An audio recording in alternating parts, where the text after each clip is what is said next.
Qu'est-ce qu'il dit? Qu'est-ce qu'il dit? Il dit que ça a commencé. Hein. Eh ben oui, Ouais. et alors? Mais alors moi j'aimerais savoir, il y a deux types de personnalités dans les autotamponneuses. Ouais. Ceux qui esquivent et ceux qui attaquent. Moi, je serais pour attaquer la caméra, mais je ne le ferai pas. Ouais, parce pas que tout de suite. J'ai hein. bien compris que Ouais. c'était vraiment Mais on peut dangereux pour essayer lui. de le tester, Riyad, je He's vous le a présente. dangerous man, hey, hey! Et vous êtes sûr que vous savez vraiment piloter cette affaire? Bah écoute, excuse-moi, est-ce que tu as pris un carton jusque-là? Non, pas encore. Tu veux vraiment... On essaye de se faire quelqu'un ou pas? Ah oui. Pas les enfants, pardon! Ah oui, il faut que je me tienne parce que ça tape. Hein. Regarde, on va passer dans ce nuage de fumée. Ouais, c'est Oh, vrai. c'est le mystère. Et là, ça va être très spectaculaire quand on va ressortir au bout. Alors, il faut quand même dire que Riyad est debout sur une petite voiture. On peut le dire, salut Riyad, ça va? Ouais. Et Wow! faites voir si on peut l'essayer un peu de le taper là aux fesses. Non, Oh là. ça va Riyad? Mais tu lui as dit de pas taper ou pas? Ouais, il s'est fait taper par quelqu'un d'autre. Ça fait flipper carrément. Ah, vous esquivez bien. Hein. Et alors, J'ai peur pour toi Riyad. mais il faudrait quand même qu'on explique ce qu'on fait là parce que Bah écoute, ouais, excusez-moi madame. Hein. C'est vraiment- vous avez un peu baigné dans ce milieu là, quelques mois. Ouais, Ouais. Pour le tournage d'une série. exactement. Malditos. On a tourné une série qui s'appelle Malditos. Malditos. Malditos. Ouais. Les maudits. Ah, ça veut dire ça? Ouais. D'accord. Et Ah, bien c'est vu. une série dans le monde des voyageurs. Et voilà, il y a les voyageurs qui travaillent avec des chevaux, les Andalous et nous, les Yéniches. Ouais, alors Travaille au c'est quoi la manège. différence d'ailleurs? Je ne peux pas t'expliquer. J'ai pas fait d'études. Ah ouais, c'est vrai, c'est pas pareil. Hein. Ah non, c'est pas pareil. Ouh là, on se fait rentrer dedans. Ah, les Andalous. Et alors vous êtes la matriarche du camp, quoi. Ouais, mais attends, on a un problème. Ça va? Attention! Ah, on se gare? Allez, on se gare. Ouais. Ah non, on continue. Hein. Ouais, mais. Mais non! C'est fou. Non, viens pas là! Viens pas là, hein! C'est un danger, ce garçon. Non, tu vas. Oh putain! La meuf, elle s'est tamponnée toute seule. Est-ce que vous nous gareriez pas là qu'on retrouve Riyad? Parce que je vous emmène dans un autre Ah, manège. d'accord, ok. Ah oui, vous allez en force. C'est Hein. vraiment un parquage. Est-ce que on s'est pas dit bonsoir, c'est une salade. Salut! Thibaut, Attends, mais. enchanté. Salut Thibaut! Riyad est là. Salut Riyad, ça J'ai va? mal au cœur. Déjà? Riyad, ça va ou pas? T'as pris un petit tampon, non? Ouais, il fait une petite tête là. Là, il a tout cassé. Attends, tu veux qu'on fasse un petit point Alors, on va faire une petite pause. Non, mais on va aller s'asseoir. Parce qu'on va prendre un peu de hauteur. Tu veux une petite barbe à papa, un truc? Alors, comment vous êtes imprégné? Parce que le monde des gens du voyage, c'est quand même une communauté particulière. Ouais. Alors, comment vous vous êtes imprégné de ce monde, ce milieu, les codes? Comment on fait? L'idée c'est d'être avec eux quoi et de faire famille. Donc quand on fait famille, on part pour 4 mois de tournage. Ah ouais, ok. Ouais, Oui, mais alors sur le tournage, il y avait des gens du voyage qui étaient avec vous? bah, bien sûr. Jean-Charles, le metteur en scène, Ouais. il filme la famille Dorkel dans ses films Mange tes morts, Ouais, du ouais. Seigneur depuis 20 ans. Ouais. Donc lui, c'est des gens qui lui sont très proches quoi. D'accord. Et qu'il a vu grandir, enfin voilà, qu'il a vu.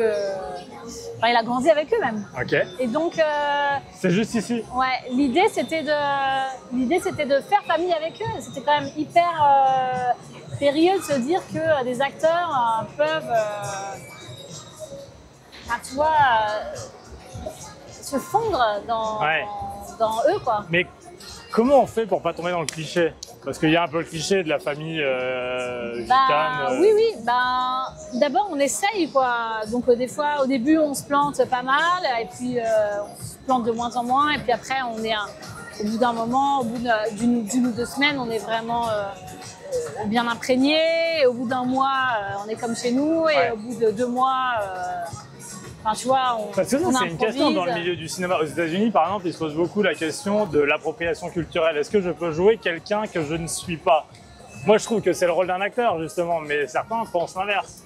Tout est une question de légitimité, de regard. L'appropriation, c'est de prendre quelque chose sans, au fond, rien donner en échange, quoi. Je dirais ça, moi. Ouais, ouais. Il se trouve que là, on était dans la communauté des voyageurs, on était en train de la portraiturer, mais avec elle. Donc on avait tout le temps des garde-fous d'une certaine façon. Ouais. Ils n'arrêtaient pas de nous dire non, ça tu peux pas dire ça comme ça, tu fais pas ça comme ça. De toute façon, même nos textes, notre scénario, il n'était pas écrit en voyageur. Donc on était. Bah non, parce qu'en fait, c'est une langue. Ça veut dire quoi? Ça veut dire qu'on vous écrit un scénario pour vous, quoi. Le scénario, il est écrit par un gadjo. Et gadjo, c'est un. Un gadjo, c'est un non-voyageur. Ouais, ok. Et. Donc c'est un gadjo qui a écrit le scénario. Ouais. Jean-Charles, il est passé un peu dessus, mais en fait, comme on était en retard sur les scénarios, l'arrivée des scénarios et tout ça, il n'a pas eu le temps de retravailler tous les dialogues. Donc en fait, assez vite, quand c'est arrivé, c'était pas de la langue voyageur. Donc en fait, chaque fois qu'on avait un texte, on le repassait en voyageur, on le repassait par la moulinette de cette vie-là. C'est des gens qui sont quand même hyper branchés aux éléments parce qu'ils sont nomades. Oui. Des fois, ils sont un peu sédentarisés, mais la plupart du temps, ils vivent dans les roues. Enfin, ils voyagent, ils bougent, ils sont en prise directe avec les éléments. Si ça pleut, ben, c'est pour ta gueule. Donc en fait, ils sont dans un rapport à la vie qui est plus grand.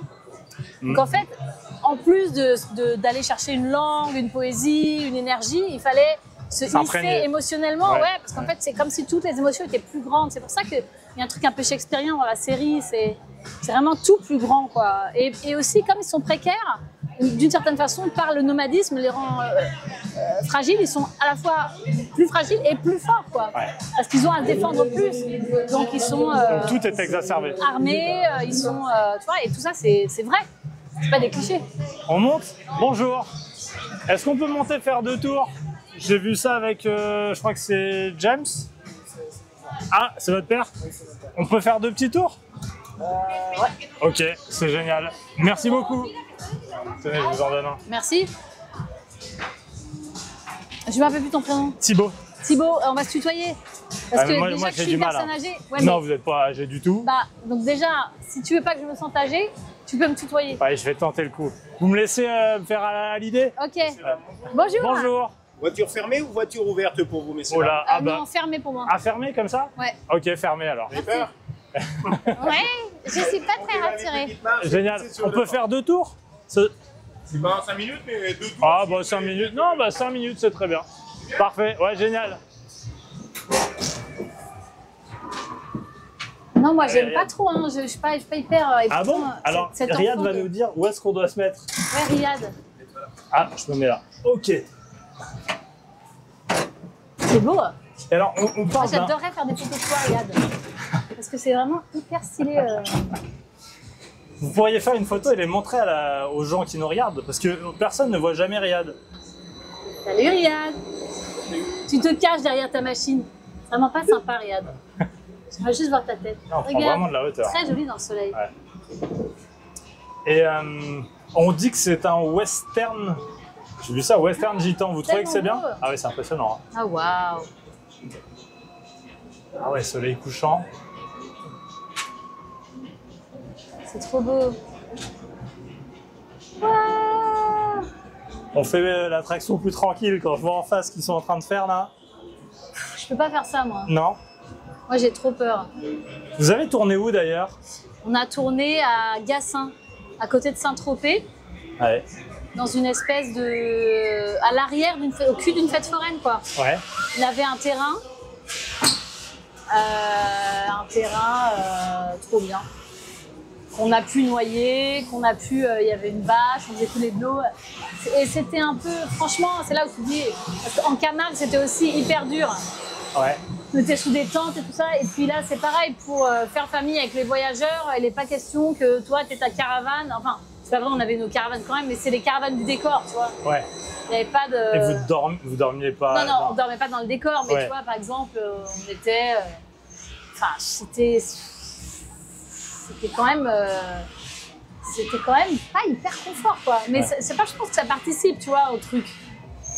Une fois de plus pour prendre tout ce qu'il y a à prendre et le retranscrire au mieux. C'est ça. Vous avez essayé l'accent un peu? Moi j'ai regardé, je trouve pas que vous y alliez à fond. Ah ouais? Ouais, sur l'accent. Ah ouais? Ouais, non. Putain. J'entends les mon frère, mon fils, ma sœur, tout ça, je vois plutôt le phrasé, mais l'accent, c'est dur d'y aller vraiment et de se dire allez, je le tente, je le fais. Écoute, moi, j'ai l'impression de le tenter. Ah ouais? Mais je comprends si tu me dis que je le tente pas assez. Hein. Franchement, oui, tu peux toujours y aller plus. C'est sûr que la pédale, elle est, tu vois, Ah ouais, difficile c'est à ça. maîtriser, quoi. Si tu appuies trop, après, tu peux être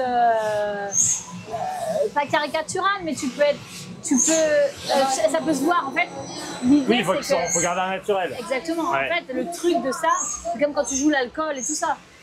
Ah oui, tu pareil. vois, c'est un truc très gros. C'est gros, mais si tu joues tu vois, il faut jouer à 40%, tu vois. Si tu joues à 70%, t'es mort. Ah ouais, c'est un équilibre. Alors, si on va trop loin, vous le sentez ou c'est le réel qui vous le dit? Non, mais bien sûr, il y a des fois où tu tombes. Quand tu essayes, de toute façon, quand tu es acteur, il vaut En mieux. plus, ça doit être marrant. Enfin, Bien je veux sûr, dire, bah, là, faire un truc comme ça. Évidemment, il vaut mieux toujours. Le sublime est toujours à côté du à chier, quoi. Donc, il vaut mieux toujours être sur cette brèche. Sinon, t'es jamais incroyable, quoi. Vous, quand vous rentrez dans un personnage, vous l'avez en 2 secondes, là, comme ça, vous le jouez? Ou non, il faut le prendre pendant des mois et Bah, devenir presque le personnage? C'est un peu les deux, c'est-à-dire que quand ça commence, le tournage, moi j'ai pas passé 2 mois avec les voyageurs, tu vois. Non. Donc j'arrive, je me colle et par capillarité, parce que c'est mon métier, je suis comme une éponge et j'attrape des choses. Donc j'attrape des trucs et j'ai plutôt une habileté à ça, mais 2 mois après, je suis beaucoup plus forte parce que je suis beaucoup plus entraînée en fait. Et au moment où il y a le action, on tourne, enfin, comme ça, on clappe, ça vient naturellement, faut se mettre dans des conditions ou c'est comme vous et moi, enfin Non, comme mais- n'importe qui fait son métier et qui... Oui, c'est ça, c'est comme un jeu, c'est comme quand t'es gosse, quand t'as 4 ans. Ouais, On oui, dirait mais qu'on certains fait ça. disent j'ai besoin de... Ouais, non, je sais pas en fait comment ça se passe quand on est acteur. Ça C'est qui dépend des m'intéresse. gens en fait, je pense Ouais. qu'il y a plein de méthodes, plein de... Les gens... Vous enfin, pouvez faire une blague 2 secondes avant ou non quand même? Oui, oui, oui. Ouais, Moi j'aime plutôt ça parce que ça me permet de rester bien en bas. En fait, c'est-à-dire? quand j'ai commencé à apprendre à jouer devant la caméra, ceux qui commençaient à m'apprendre disaient, enfin Philippe Garrel notamment, il faut pas faire un numéro au centre de la piste. Il faut faire comme si on faisait une répète derrière le chapiteau. En fait, t'es jamais bon que quand t'es un peu, quand tu répètes quoi. Ouais. Tu vois, en fait, Oui, si tu vas sur un naturel. plateau de cinéma, tu vois les répètes et tu te dis, mais putain, c'est ça qu'il faut filmer. Ah ouais? Ah oui, parce qu'en fait, dès que tu vas faire, quoi, t'es dans la telenovela, c'est parti, tu vois. Ah oui, il faut... Ouais, je Qu'est-ce joue que tu là-bas. as dit? T'as dit quoi? Qu'est-ce que t'as dit? Non. Tu vois, en fait, Ouais. dès que tu montes sur quelque chose, et que tu montes dans un espace de jeu, ben, c'est mort. Faut juste rester vraiment en bas. En bas. Rester vraiment au niveau de la vie, du vivant, Ouais. de toi qui respire. Tu vois. Oui, il faut... Il faut pas monter, il faut pas faire un numéro, quoi. Il faut pas faire un numéro. Enfin, tu peux faire un numéro, mais si tu fais un numéro, il faut que tu sois hyper fort. C'est comme un beau vêtement, quoi. Faut pas que tu vois les coutures, tu vois. Si tu me vois jouer, si tu me vois en train de jouer, c'est mort. Je suis une mauvaise actrice. Oui, et en même temps, on dit souvent il y a des rôles à César, Oscar, où il faut en faire des... Non, Faut en aller- fait, c'est juste que c'est des rôles très difficiles. Ah oui, il y a des rôles vraiment plus difficiles que d'autres? En fait, il y a des rôles titres, par exemple, des rôles où tu es là tout le temps, des rôles où la charge émotionnelle est hyper forte, des rôles où il y a des préparations physiques, tu vois. Par exemple, si tu dois prendre 10 kilos pour jouer un rôle, parce qu'à un Ouais. moment, oui, c'est quand même une caméra, elle capte le réel, hein, tu vois, c'est quand même pas... c'est pour ça que c'est un espace dangereux. Si Oui, t'es, les acteurs disent ça souvent. Ah oui, Ouais. Moi, je trouve pas toi, ça ça te le hyper fait dangereux. pas, ouais. Bah, je vois l'idée, il y a un disons challenge. que toi, non, mais toi, tu Bah, moi, je suis que t'es moi. toi, voilà. Ouais. Et tu dois pas raconter une histoire. Et peut-être que pour des gens, c'est plus facile que pour d'autres, tu vois. Ouais. C'est un peu de facilité ou de, tu vois, de désinhibition, tu vois. Merci beaucoup. C'était beau, hein. Ah, alors, faut sortir par là. Vas-y, Riyad. Merci, c'est trop bien. Merci beaucoup. Bonne soirée, amusez-vous Merci. bien, surtout, messieurs, dames. Merci beaucoup. Au revoir. Ah, c'est vrai que c'était super. Ah, par ici? Mademoiselle, Ouais, c'est par bien. ici, la tournette. Gauche ou droite derrière? Ah, n'importe. À gauche ou à droite? Et alors, vous êtes arrivé donc dans ce milieu, c'est fait fun. C'est un Et milieu. donc, tu m'as vous voyez ou t'as cru que j'étais plusieurs personnes? Ah, je vous ai vous voyez. Hein. Ouais. Ouais, c'est difficile, mais ça Ok. viendra peut-être. Hein. Ok, ok. Ça viendra peut-être. Ok. C'est un milieu que vous connaissiez ou Non. c'est-à-dire moi- la fête foraine, vous y alliez, gamine, vous. Ah, mais tu veux dire là sur le film Non, mais dans la vraie vie, est-ce que vous alliez à la fête foraine, gamine? Est-ce que Oui, vous bah. emmenez vos enfants ou... Bah, comme tout le monde, bah, bien Ouais. sûr. les autotamponneuses. Bah, bien sûr, il y a quand même Ouais. un truc génial avec la fête foraine. Ouais, mais alors, ça se fait souvent, parfois ambiance un peu de film d'horreur, un peu fin de partie, quoi. Fête triste, parfois. C'est un décor génial. Bah, il y a un moment dans la série où ça tourne un peu mal, mais c'est quand même un décor génial. Hyper Ouais. Alors. hygiénique. Ah, j'ai regardé les 3 premiers épisodes. Ouais. Ça a de la gueule. Franchement, ça a de la gueule. La photo est extraordinaire. Et la mise en scène, il y a une violence tout le temps, là. C'est magnifique. Honnêtement, c'est magnifique.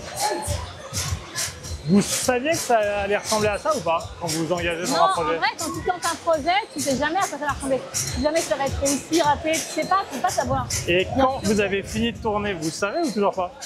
Parce qu'il y a encore, après, il y a encore du montage, il y a Bah, encore... quand tu as fini de tourner, tu dis, tu vois un peu plus le potentiel. C'est-à-dire Oui, il y a que déjà quand une tu as idée. fini de tourner, tu sais ce que tu as traversé comme acteur, tu as vu tes partenaires jouer, tu as vu des petits bouts de séquence. Ouais. Est-ce que parfois vous sortez de tournage et vous dites ou Non, parce qu'en vrai- ou on n'arrive pas à avoir de lucidité? Non, t'as pas d'idée parce qu'en fait, un tournage, il peut y avoir une super ambiance, en fait, le résultat est bof, enfin, tu vois, tu peux jamais savoir. Et surtout, le montage peut vraiment tout changer à...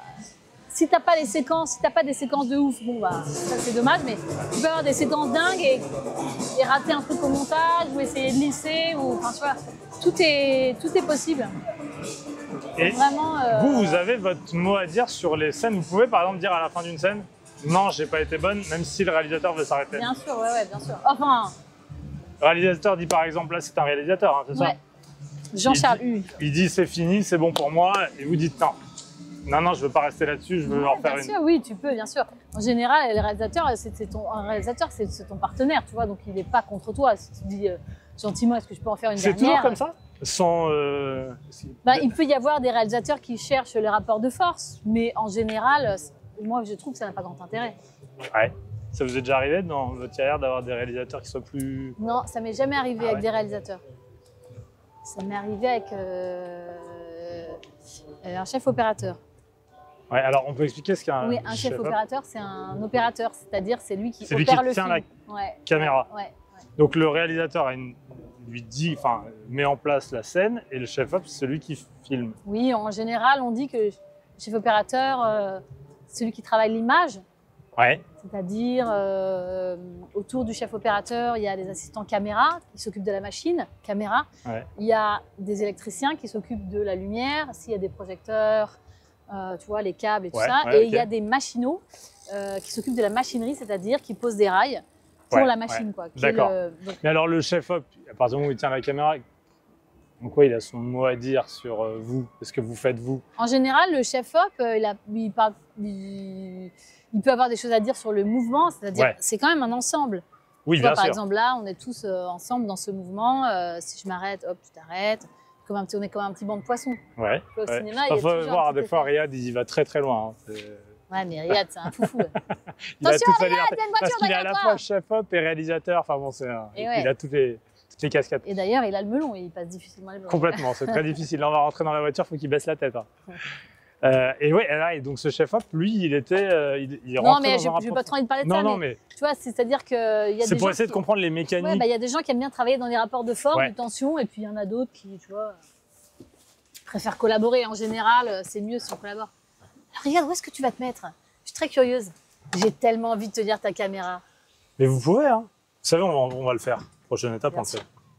Attention, Attention, tu vas te regarde, faire rentre le broyer, sac. regarde. Rentre ton sac. Alors, vous avez un peu d'eau sur sympa. votre gauche. Et puis, on va vers notre prochaine. C'est vraiment sympathique, ce notre- concept. Ouais, vous avez vu? Mm. On prend la route, c'est un peu un. Là, t'as relu un peu tes notes. Ouais, hop, Et il tranquille. y a quoi sur tes notes? Alors, les notes, c'est que je voudrais parler des gens du voyage. On prend la route, Ok. on voyage. Vous voyez, c'est bossé. Hein. Mais c'est des gens qui voyagent pas vraiment, en fait. Qui partent pas, qui partent plus. Mais il y a une possibilité du voyage. Bah, il y en a qui se sont sédentarisés un petit peu, mais Ouais. quand même, en général, ils ont tous des caravanes et ils partent, hein, si. Oui, mais dans la série, on voit qu'ils sont là, on a l'impression qu'ils sont sur ce terrain. À la fête foraine, oui, Ouais. c'est vrai, ouais. Oui, c'est vrai. T'as C'est raison. plus l'idée de partir que de partir vraiment, j'ai l'impression. on peut être encore libre de C'est partir. parce qu'on les voit pas en vacances, mais Ouais. la fête, c'est pas tout le temps. Ouais. Mm. D'ailleurs, nous, quand on tournait, elle marchait pas, tu vois, c'était en mai, Ouais. c'était juste avant qu'elle démarre, que la Mais- saison des manèges démarre. Mais eux étaient là quand même. Ouais. Ouais. Vous avez des envies de partir? En fait, j'ai un rapport un peu ambivalent à ça maintenant. Ce qui m'intéresse juste, c'est de passer des super moments avec ma famille. Et donc ça, c'est un peu n'importe où. Et par exemple, on a fait quelques grands voyages et tout ça, mais maintenant, je sais pas, un peu écologiquement et tout, j'ai un peu des scrupules à prendre de l'avion pour faire des grands trajets et tout. Donc je trouve ça sympa d'aller en Italie, tu vois, d'aller en France, en Corse, tu vois. Alors ça, c'est le voyage globalement, mais est-ce qu'il peut y avoir des envies de tout plaquer, se casser? Ou non? Alors ça, Enfin, c'est... vous avez une famille, mais tout Bah, ça, plaquer, par c'est exemple, le cinéma, Paris, et allez, je m'en vais, je vais à Tahiti ouvrir une bicoque. Non, parce que j'adore ce que je fais. Ouais. Ouais, ça fait partie des choses qui m'animent. Donc, je voudrais pas arrêter. Je parle pas tellement de jouer, je parle de raconter des histoires. Comme j'ai la chance de pouvoir faire un premier film, j'ai goûté à ce truc d'écrire et de mettre en œuvre un projet et tout, et c'est vraiment hyper... œuvrer, c'est réjouissant. En général, j'étais triste en tant qu'actrice quand je me sentais désœuvrée. Parce que le problème de l'acteur, c'est que tu choisis pas, tu vois, les films pour lesquels on va t'appeler. C'était un peu mes questions. Quel est votre rôle, votre poids quand on est actrice dans un film? Est-ce qu'on maîtrise tout ou pas? Une fois que tu es dans un film, non, bien sûr, tu maîtrises pas tout. Tu es au service du metteur en scène, de sa vision et de l'histoire. Donc, voilà, des fois c'est juste, des fois c'est pas juste, des fois, tu vois. Non, tu maîtrises pas tout. Et surtout, ce que tu maîtrises pas, c'est quand est-ce qu'on te propose un rôle. Ouais. Mais c'est à ce point-là. Et qu'est-ce qu'on te propose? Parce que moi, alors vous êtes connu, vous êtes une star, mais... Non, je sais pas. Mais à quel point on vous propose... Je me dis toujours, bon, j'imagine que quand on est Catherine Deneuve, on n'a plus besoin de passer de casting.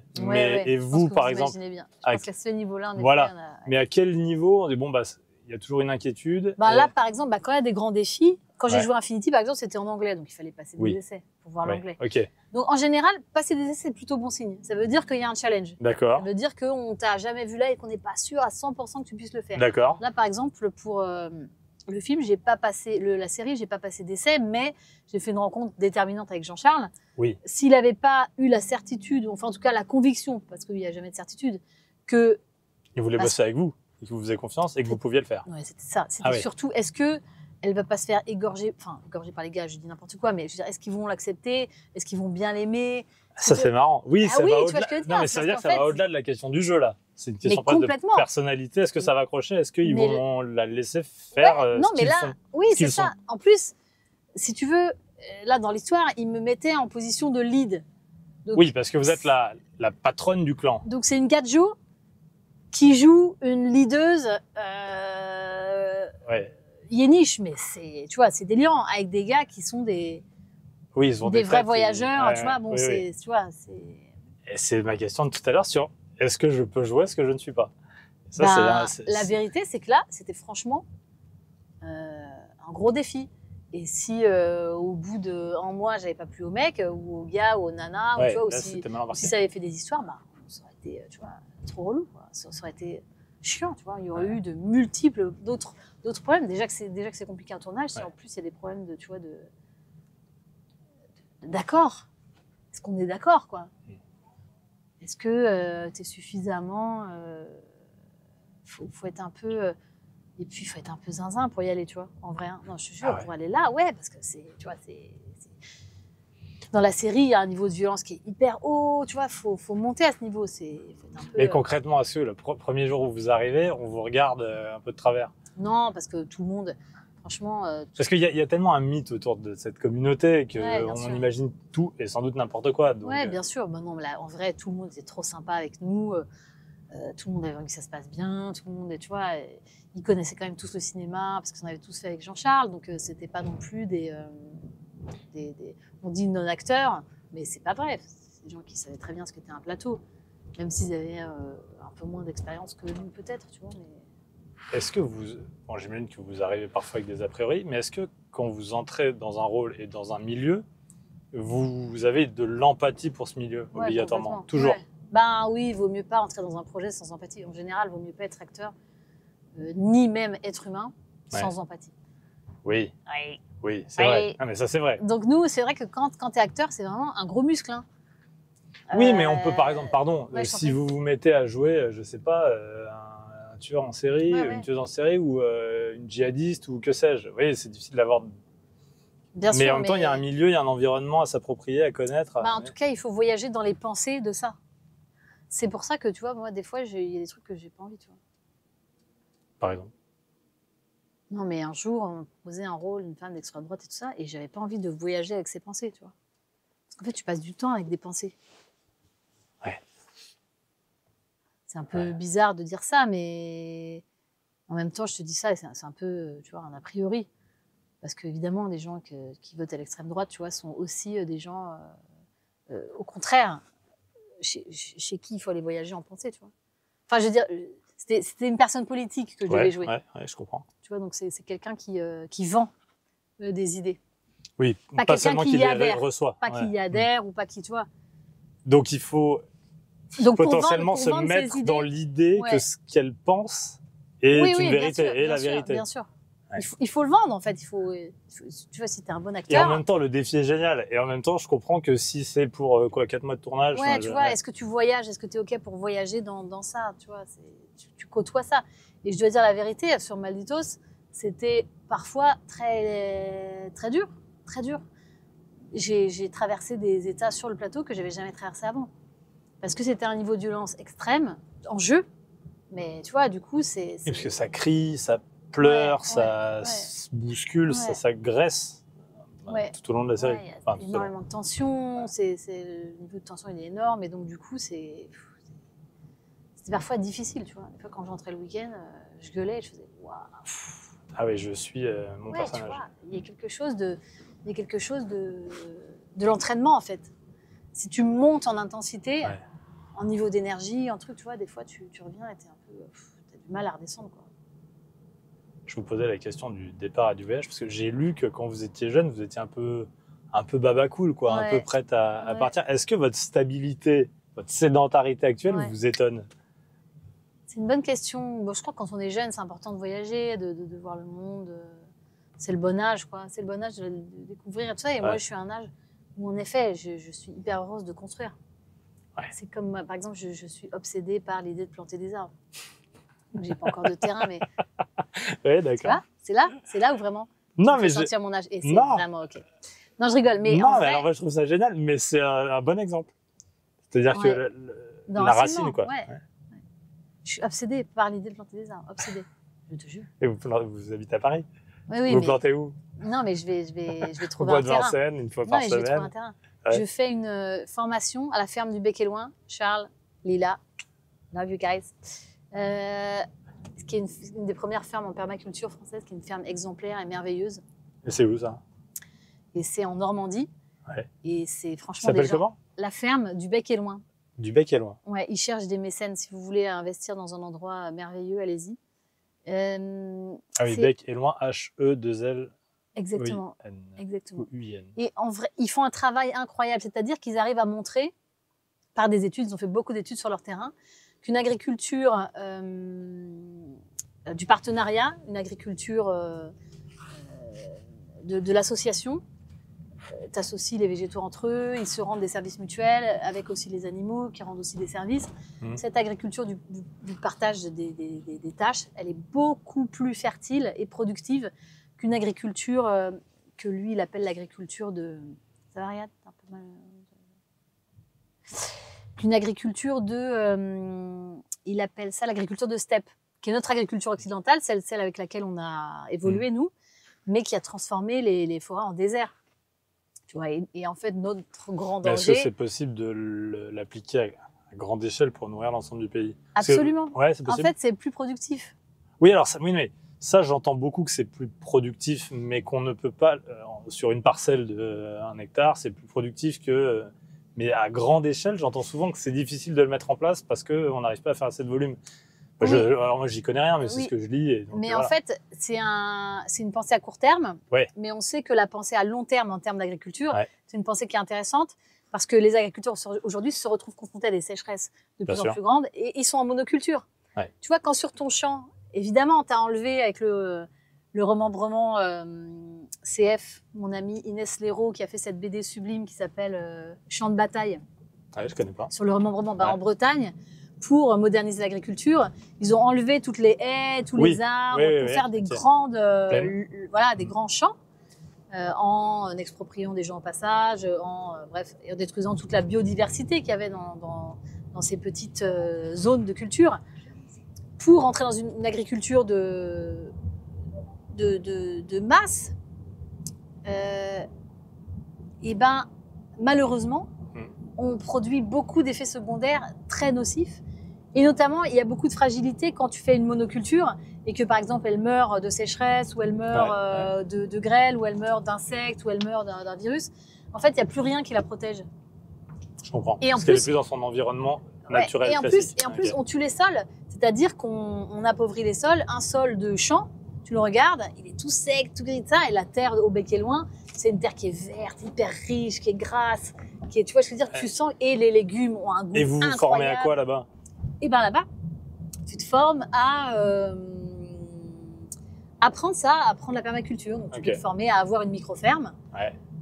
Tu te formes à l'autonomie d'une certaine façon, qui est le contraire de ce qu'on apprend.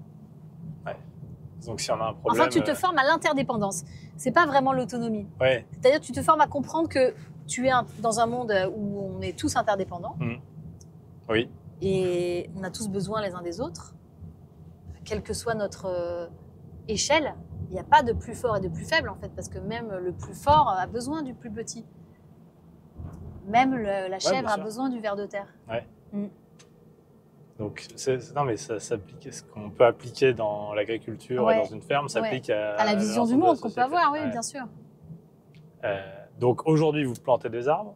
Ouais, c'est mon rêve de planter, j'en plante pas encore. Ouais. Mais Il y a quoi, 20 ans, vous étiez un peu babacool. ouais. Et il y a 35 ans, vous étiez quel genre de gamine? J'étais une enfant très sage, j'étais une enfant qui... Si vous devez, bon, vous êtes réalisatrice, vous devez faire le film de votre vie. Alors, c'est quoi la photo, elle ressemble à quoi? L'ambiance, enfin, ça ressemble à quoi? Le scénario, la mise en scène, ça ressemble à quoi? Bah, en gros, j'étais une petite fille qui faisait tout ce qu'on lui demandait, qui était très Sage. ouais, gentille. Je voulais tout à fait me conformer à ce qu'on voulait de moi. Je voulais réaliser la vision de ma mère, être la petite fille qu'elle voulait que je sois. Ouais. Ça, c'est comme ça que j'ai grandi. C'est comme ça que je suis devenue actrice, Okay, en réalisant le désir, pas seulement de ma mère, mais des autres, des metteurs en scène. Dès que j'ai commencé à... En fait, tu vois, c'est la même chose, mais en élargi, acteur. Ah bon? Acteur, c'est quand tu es entraîné à réaliser le désir des autres. Tu Oui, je devrais vois le faire l'idée. comme ça. Ok, je vois très bien comment tu veux que je le fasse. Je le fais. Je sais le faire. Ok, Je sais ça tout y est, faire, ça y est, je comprends. Voilà. Donc j'ai fait la même chose qu'avec ma mère, mais avec d'autres gens, Ouais. sur cet espace que je croyais infini, qui était l'espace Donc du théâtre. vous acceptez d'une certaine manière d'être un peu le pantin. Complètement. Ouais. Même, je trouve beaucoup de jubilation, de plaisir et tout ça, jusqu'à ce que je réalise, un peu à cause de ma vie affective qui est un peu dans l'impasse, et aussi à cause de... surtout de ça, et surtout, je m'entends dire des trucs de fou. Un jour, je m'entends dire à la fin d'un tournage, mais qui est-ce qui va me dire où je dois me mettre? Tu vois, et je suis un peu désespérée en me disant, mais putain, tu vois, j'ai besoin C'est-à-dire d'être... que vous avez l'impression de, alors là, pour le coup, avoir complètement lâché le contrôle de vous-même et donc l'avoir laissé à 100% aux autres. Ouais, mais tu vois, et aussi d'avoir besoin que quelqu'un me regarde pour exister, tu vois, ou d'avoir besoin de réaliser le désir de quelqu'un pour... d'être le désir de quelqu'un. Et en Donc fait, ça, c'est un processus depuis que vous êtes gamine. voilà, ça exactement. monte, ouais. Et je réalise qu'à un moment, c'est plus possible, en fait. Il faut juste que je sois moi, mais je réalise que je ne sais pas qui je suis. Ouais. Parce qu'en fait, je ne me suis pas À quel entraînée. J'ai 34 ans quand je réalise ça. C'est Ouais. à 10 ans. Ouais. J'ai 45 ans. Ouais. Donc Qu'à votre carrière est 34 ans. déjà lancée. Ouais, à 44 ans, je connais un virage majeur et je me dis, ah ouais, en fait, je ne sais pas qui je suis.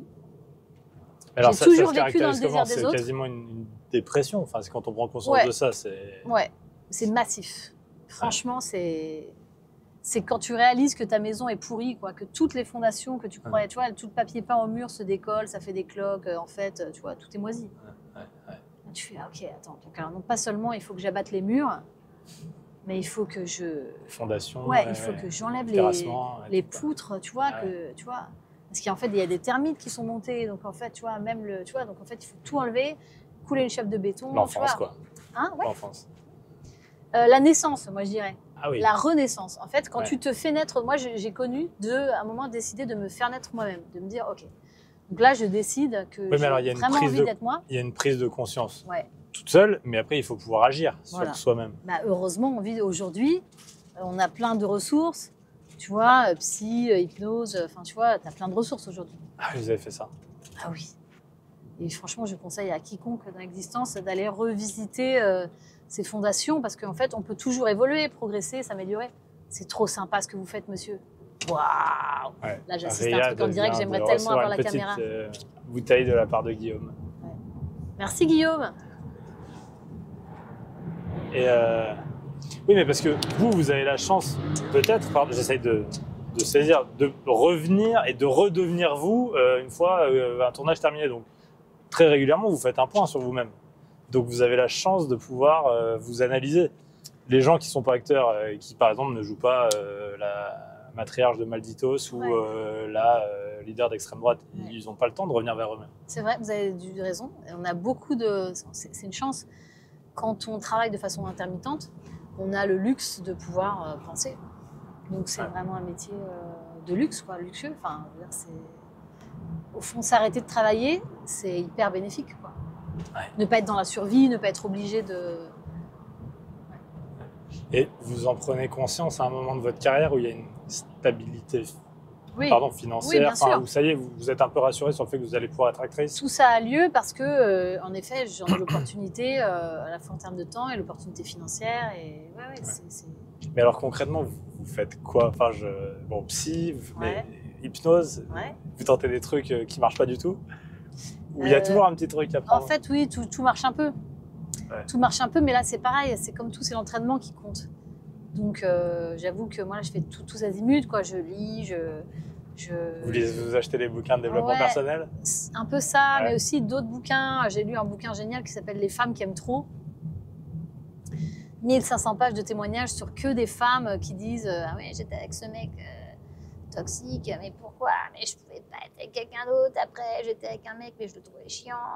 Pourquoi des femmes vont vouloir sauver des hommes syndrome de l'infirmière, de la sauveuse, ce truc, quoi. Ce truc que tu vas questionner, tu vois, et qui te fait toujours aller vers des gars qui sont problématiques. Oui, les femmes parlent souvent de ça, alors que les mecs, j'ai l'impression qu'on a moins l'impression d'aller vers des femmes problématiques. Mais peut-être. Parce que toi, Thibaut, tu as plutôt des sondations solides. Ah oui, vous pensez que ça... Des sondations solides.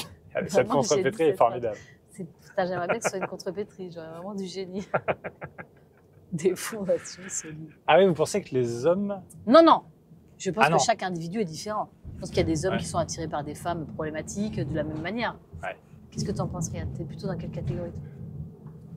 Il parle pas, c'est la femme de Colombo, solide. Solide. Il s'est rangé dans la catégorie solide. Et vous, par exemple, vous avez des fiancés et tout? Ouais, moi aussi. Okay. Ah, c'est bien. Ouais, c'est trop bien. Et vous? Oui, bah oui. Vous êtes mariés? Je suis paxée. Ah, vous êtes paxée? Et vous avez 2 enfants? Oui. Et un enfant avant cette prise de conscience, un enfant après? C'est ça. Mais ma fille, elle a participé à ma prise de conscience, d'une certaine façon. Enfin, un enfant il t'oblige à te questionner sur toi. Tu vois. Si tu as des problèmes, ton enfant, il te le renvoie en x12. Quoi. Ah ouais. C'est comme un petit maître. Il y a une très grosse règle. Et si tu n'es pas carré, si tu ne sais pas fixer de limites, par exemple, dans la bienveillance, si tu fixes des limites comme un bourrin, tac. Tant que tu n'es pas juste, de toute façon, tu prends cher. Hein. Non? Qu'est-ce que vous en pensez, Guillaume? Guillaume, 2 filles?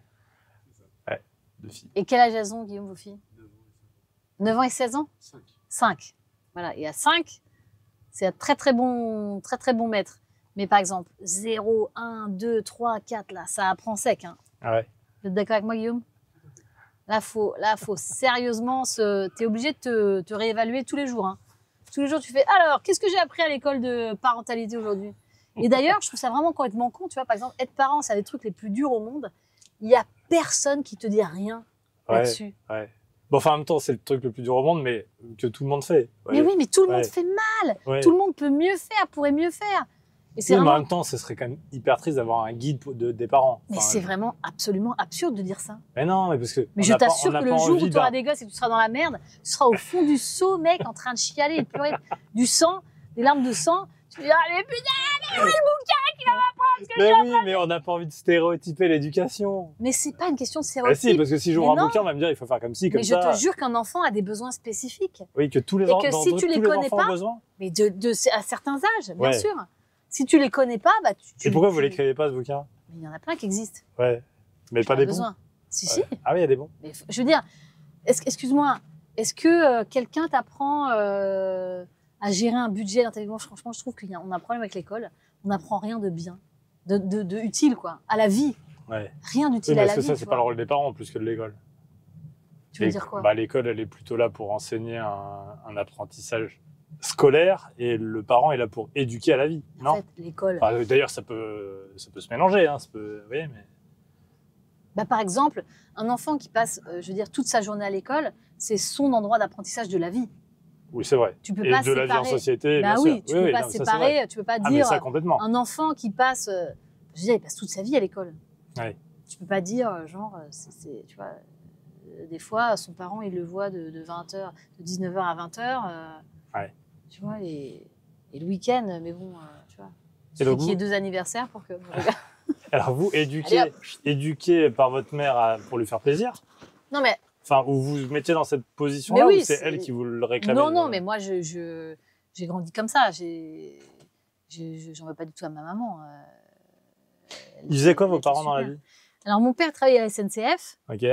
Et papa. Et ma maman, elle nous a élevés. Puis après, elle a travaillé un peu dans une librairie. Après. C'est des dans artistes? une presse. Il y a un milieu à l'art, à la culture? Il y a un accès à l'art, à la culture? En fait, on avait un accès à la culture populaire d'une certaine façon. C'est-à-dire que.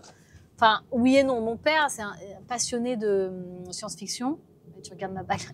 Elle est en train de triturer nerveusement sa bague. Mon père, passionné de science-fiction, joueur d'échecs, hyper voyageur quoi, dans son monde. Ouais, ok. Et ma mère, fan de trucs un peu romantiques et tout, de Brel. Femme de goût. Ouais, Et le cinéma? elle aimait bien le cinéma. On regardait pas mal de. Bah, c'était l'époque des vidéoclubs et tout. Ouais. T'as connu ça, les vidéoclubs, Thibaut? À la fin. Hein. Ouais. Si, la C'est fin. vraiment le moment où Thibaut me met des taquets parce qu'en fait, je suis une personne âgée. Mais non. J'ai connu des vidéoclubs. Mais moi aussi, la fin. Ouais. Ouais. Ça commençait à y avoir du streaming, quoi. Bah là, tu vois, Ouais. moi, le streaming, c'est vraiment genre. C'est loin pour moi. Et en même temps, vous jouez dans des séries sur des plateformes de streaming. Ouais. Ouais. Non, mais je suis contente quand même. Hein. Ouais. Je sais ce que c'est. Oui, vous avez les codes pour regarder Maldito sur Max? J'espère. Je ne me suis même pas posé Je la vous fais le doute, là. Je me suis même pas posé la question, clairement. Est-ce que vraiment j'ai les codes? À quel moment dans votre carrière, vous sentez, enfin, dans votre vie d'adolescente, sans doute, vous dites, Banco, c'est du cinéma que je veux faire. Enfin, ou du théâtre, ou jouer, quoi. Actrice, comédienne. Quand j'ai 13 ans, la première fois que je suis sur scène, je me dis, ouais, c'est un espace génial. Je fais rire les gens, je suis au collège et tout ça, c'est trop bien. Après, ça va, Riyad? Tu veux que je prenne un peu ton sac à dos? Après, j'en fais beaucoup au lycée du théâtre. Et là, je commence à sentir que je travaillais avec une troupe de semi-professionnels qui était géniale. C'était dans un hangar à côté de Bordeaux, à Talence. Et il y avait une espèce de rampe de lumière, un rideau rouge au fond. Et je sais pas, je passais la porte de ce hangar et je me disais, waouh, putain, c'est un espace de fou, quoi. C'est un espace où tout est possible. Ouais. Mais alors là, et ça je peut, lisais ne peut être beaucoup qu'un loisir. À quel moment mais en fait, Non, à ce moment-là, c'est pas un loisir, parce Là, que oui. je sens que j'en fais 3 fois par semaine, le soir, de Ouais. 8h à 20h, et je sens que cet espace, c'est Ouais. mon espace de vie. Je me sens vivante là. Je suis qu'avec des gens qui ont bien sûr 30 ans. Et c'est vivant. Je sens que c'est infini, en fait. Je sens que là, dans cet espace-là, je peux chercher toute ma vie. Toute ma vie, je serai... je continuerai de vivre des trucs intéressants. Et c'est le cas, c'est incroyable. Mais je me dis pas que je serai actrice. Ouais. Et alors, à quel moment ça vient? Est-ce qu'il y a Après, un plan de carrière ou pas du tout? Non, moi j'ai zéro plan de carrière. Mais vraiment, vous dites, bon, je vais quand même essayer de faire ça. En fait, je faisais ça le plus possible. Après, je voulais faire une troupe avec des potes, mais on n'était pas trop fort. Et après, je commence à faire des spectacles avec des gens de maîtrise. Je fais un spectacle qui s'appelle Le Comte de Pygmalion. Et puis en fait, j'enchaîne, je suis prise pour jouer Desdémone dans Othello. Et en fait, je fais ça, mais je crois que je vais faire du théâtre toute ma vie. Et en même temps, à un moment, je suis avec des gens qui ont 30 ans et qui me disent « mais passe le conservatoire ». Et il y a un truc un peu de l'ambition de faire une carrière toute seule qui me terrifie. Ouais. Parce que je suis très rassurée d'être en groupe, dans une troupe. Tu vois, je suis assez effrayée par l'idée d'avoir une ambition individuelle. Ok. Ça ne me parle pas. Parce que je suis plutôt un être dépendant à ce moment-là, des autres.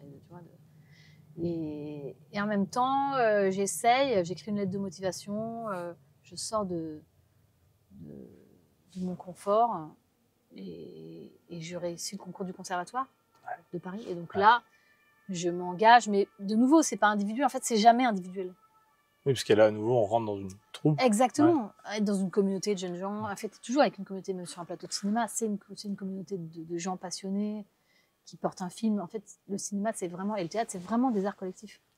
C'est quoi la première fois que vous êtes payé, par exemple, pour faire le premier vrai job pro, là où vous dites, OK, j'ai un rôle d'actrice? J'ai 18 ans, je joue Desdémone dans Othello, au Grand Théâtre à Bordeaux, et je suis payée. Ouais, je suis très bien payée pour mon âge. J'ai 18 ans, je touche, à l'époque, je crois, 9 000 francs par mois. Et le premier moment où, OK, là, je touche au pro et au cinéma, où là, ça y est, on passe un cap, quoi. Le premier rôle que je joue avec Patrick Grandperret, on va au Festival de Cannes, on a un certain regard. Oui, mon premier Cannes avec ce film. Sylvie Piala, c'est ma productrice. Salut Sylvie. Oui, là j'ai l'impression que... J'espère en tout cas que... Et je goûte aussi au cinéma, hein, qui est un art incroyable. Et en effet... J'espère que ça ne va pas s'arrêter. Ouais. Et le premier grand rôle, voilà, vous êtes nommé au César. Ouais. C'est en quelle année? Ça, je ne sais plus. Je me rappelle jamais les années. Ça ouais. m'intéresse pas tellement. 2010, 12, 11, 12 Non, ça doit être en 2011. Ouais. Ma fille a 2 ans. Et vous avez déjà 30 et quelques à ce moment-là? Ma fille a 2 ans, donc j'ai 31 ans. Est-ce que là, il y a un apaisement? Ok, c'est bon, je vais pouvoir faire ça toute ma vie, ça va marcher, ça va rouler, j'y suis. Je suis dans le milieu, quoi. Peut-être. Ouais. Mais il y a aussi une forme d'inconscience, c'est-à-dire que si t'en chies pas pour arriver là, d'une certaine façon, c'est facile, quoi. C'était un peu fluide pour moi. Ouais. Mon début de carrière, il y avait une espèce de facilité. Oui, c'est fluide, mais c'est pas ascendant, comme on le voit pour certains. À 18 ans, ça y est, déjà des stars. Ouais, mais il y en a beaucoup des gens comme ça. Non, mais il y en a. Enfin, ceux qu'on... À qui tu penses, par exemple? Non, mais par exemple, ceux qui ont joué les 2 jeunes dans L'amour ouf, là, par exemple, oui. ils ont... vous voyez, okay. Il y en a quelques-uns. Ok, d'accord. Non, mais il n'y en a pas... mais ouais, même 25 ans. Mais lui, par exemple, qui est un danseur, il sait ce que c'est que l'entraînement et je pense qu'il est allé chercher le rôle. Ouais. Donc, d'une certaine façon, il a conscience de l'épreuve, en fait. Ouais. C'est hyper dur d'être acteur. C'est un métier tellement... T'es tellement dans une position privilégiée. C'est très difficile. Ouais. Et aussi de maintenir, d'avoir une carrière intéressante.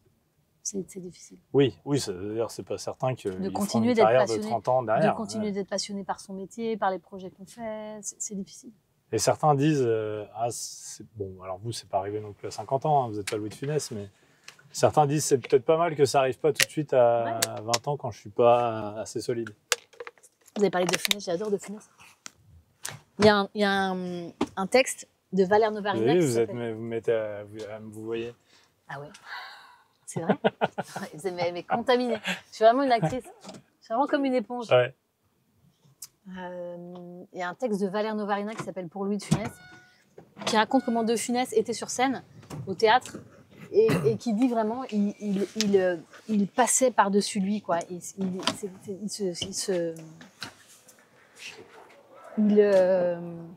Salut Guillaume, merci. Il passait par-dessus lui. Ben, il mourait un peu, quoi. Il entrait en scène comme s'il allait mourir. Ouais. Il était dans des états de transe, mais très hautes, quoi. Regardez ce beau cinéma. C'est magnifique, hein. Vous allez au cinéma un peu, vous, encore? Bah, j'y vais là. J'aime bien ce cinéma, j'aime bien cet endroit. Ouais, parce que là, on est dans votre quartier. Ouais. Ouais. Enfin, c'est quand même... C'est beau quand un cinéma, c'est beau. Non? Moi, je trouve ça beau, je trouve ça magnifique. Et vous arrivez encore, vous, à aller au cinéma et pas voir la ficelle? Pas voir le truc, parce que moi j'y vais, hop, je regarde, je vois le film et j'y crois. Bien sûr, ouais. Ah, vous arrivez quand même. qui m'embarquent, bah ouais. Ah, c'est peut-être d'ailleurs le symbole de bon film ou mauvais film, quoi. Oui, en général, quand on repère des choses, si je vois trop la coiffure d'une actrice, par exemple, ça va me saouler. Ah oui, la coiffure. Bah oui, parce qu'en fait, des fois, les actrices sont très bien coiffées. Trop bien coiffé. Bah, Par exemple, le maquillage au réveil. bah ça dépend, mais des fois, oui, quoi. Bonjour. Bonjour, comment ça? Salut. Bonsoir. Merci. On peut monter? On va monter, ouais. Ah ouais, super. On va monter? Bonjour. J'ai tellement envie de manger des bons mecs.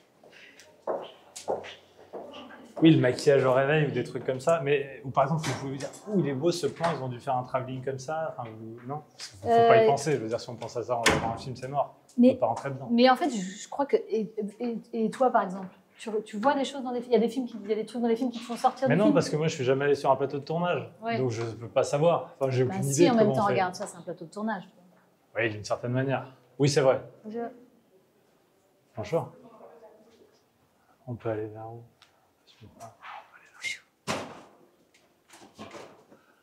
Ça sent toujours, on va dire, l'odeur du popcorn.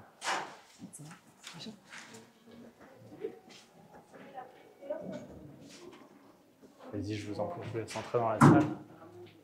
Oh, on va voir Lumière. On va voir Lumière, l'aventure continue, le film de Thierry. Ouais. Merci beaucoup. Le film de Thierry Frémaux. Vous savez qui est Thierry Frémaux? Bah, c'est le patron de Cannes. Ouais, c'est le directeur du Festival de Cannes. Regarde, tu veux qu'on se mette où pour être bien? On a... Thierry, petit quart il y a d'heure. ton film à l'affiche dans cette salle. Elle est trop belle. Donc vous y allez encore, vous allez au Cinoche? Ouais. Ouais. Cela dit, je te dis ça, mais le dernier film que j'ai vu, c'est The Brutalist, je crois. C'était vraiment Ah oui, c'est pas hier. Hein, c'est long. Ouais, hein. ouais, ça C'est fait vieux, un petit vieux. moment, quoi. Quand même pas terrible. Ce milieu du cinéma. Voilà, maintenant, ça fait combien de temps que vous le connaissez? 20 ans? Oui. Vous l'aimez ou pas? J'adore. Oui, bien sûr. Mais ça n'existe pas vraiment, le milieu du cinéma. Si. Un milieu. D'accord, c'est vrai. Il y a, Ça veut dire, il y a Cannes, il y a un il y peu a les les mêmes Césars. gens, oui, il y a un peu les... Ça va dans ton cadre, là? On tient dans ton cadre. Oui, c'est vrai, on se recroise, c'est un peu les mêmes gens, puis il y a des nouveaux gens. Oui, c'est vrai. Il vous a pas déçu? Certains disent, ouais, je suis déçu. Ah non. Bah, pour être déçu, disons qu'il faudra avoir des... Enfin, bien sûr qu'on a des déceptions. Ouais. Mais je ne sais pas si on a des déceptions ou si on a des désillusions, mais les illusions, elles ne sont pas très bonnes pour la santé. Non, mais ce que je veux dire, si on est... Là, je vois pas, non. Si on vit en disant que ce qui est important dans la vie, c'est d'être une star ou d'avoir un César ou d'avoir une reconnaissance publique ou de... Enfin, je veux dire, si on vit en voulant ça et en croyant que ça, c'est le bonheur, Bah, par exemple, moi, je pense qu'on vit dans une illusion. Ça va, Riyad? Tu es en train de faire vraiment une cascade, là. La cascade de Riyad. C'est bon, il s'est rapproché. J'ai l'impression Je sais pas ce que vous en pensez. Mais moi, je le connais pas. Mais en fait, j'en ai tellement. J'ai un a priori, globalement. Ouais. Et j'ai l'impression que c'est encore plus en ce moment un milieu très tendu, presque en guerre, et notamment sur la question MeToo, quoi. Que c'est. Ah oui. Là, en ce moment, c'est crispé et crispant, quoi. D'accord.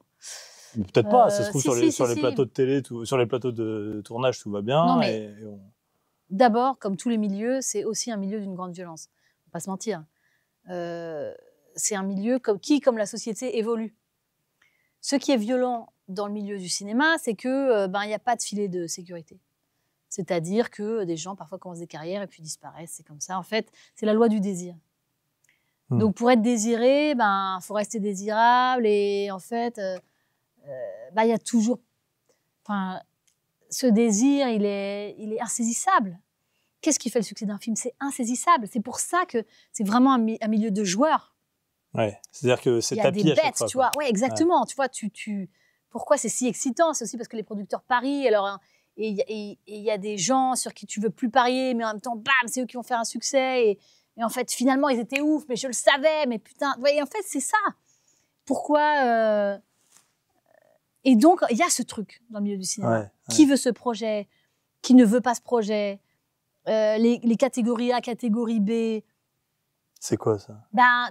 Il y a des listes, tu vois, des acteurs que tout le monde veut, quoi. Tu vois, les acteurs que tout le monde veut, ils sont de la catégorie A, comme les festivals. Il y a des festivals de catégorie A et d'autres non. Et en fait, les acteurs que tout le monde veut, tout le monde ne peut pas les avoir, tu vois. Ouais. Ils disent pas oui à tout. Non, mais quand tu es acteur, tu as plus ou moins de propositions, par exemple. Mais alors, pourquoi ce milieu est si crispé? Je vois l'idée de Paris et tout, mais et puis il y a la question du désir dont vous me parlez, et sur cette question des relations homme-femme, en ce moment, je ne comprends pas pourquoi c'est si tendu. Pourquoi, plus qu'ailleurs, dans le reste de la société, il y a une tension sur ces sujets-là? Parce que le cinéma fabrique des images et donc il fabrique une culture. Ouais. Quand Game of Thrones, moi que j'ai pas vu, mais quand les féministes disent, en fait, c'est gavé de c'est plein de viols en fait dans Game of Thrones, et tout le monde regarde ces viols en disant, c'est vraiment un super divertissement ce viol, c'est vraiment génial. Je veux dire, combien de films on a vu? Par exemple, il y a toute une époque où des cinéastes reconnus, d'auteurs, ont fait des films sur des femmes éplorées, en larmes, violées, maltraitées, battues. Enfin, je veux dire, les cinéastes, beaucoup de cinéastes hommes ont fantasmé sur le désespoir des femmes, sur des femmes maltraitées. Ça fait une culture. On regarde ce spectacle et on se dit, c'est un divertissement, les gens vont payer pour voir ce spectacle. Je veux dire, c'est intéressant de prendre un peu de recul et se dire, attention, on est en train de se dire que là, le meilleur spectacle qu'on peut regarder cette année, c'est de voir une femme se faire foutre sur la gueule à longueur de journée, être vraiment une prostituée, épave, rouée de coups, enfin, je veux dire... Vous voyez, et c'est ça. L'endroit d'évolution qu'on est en train de vivre.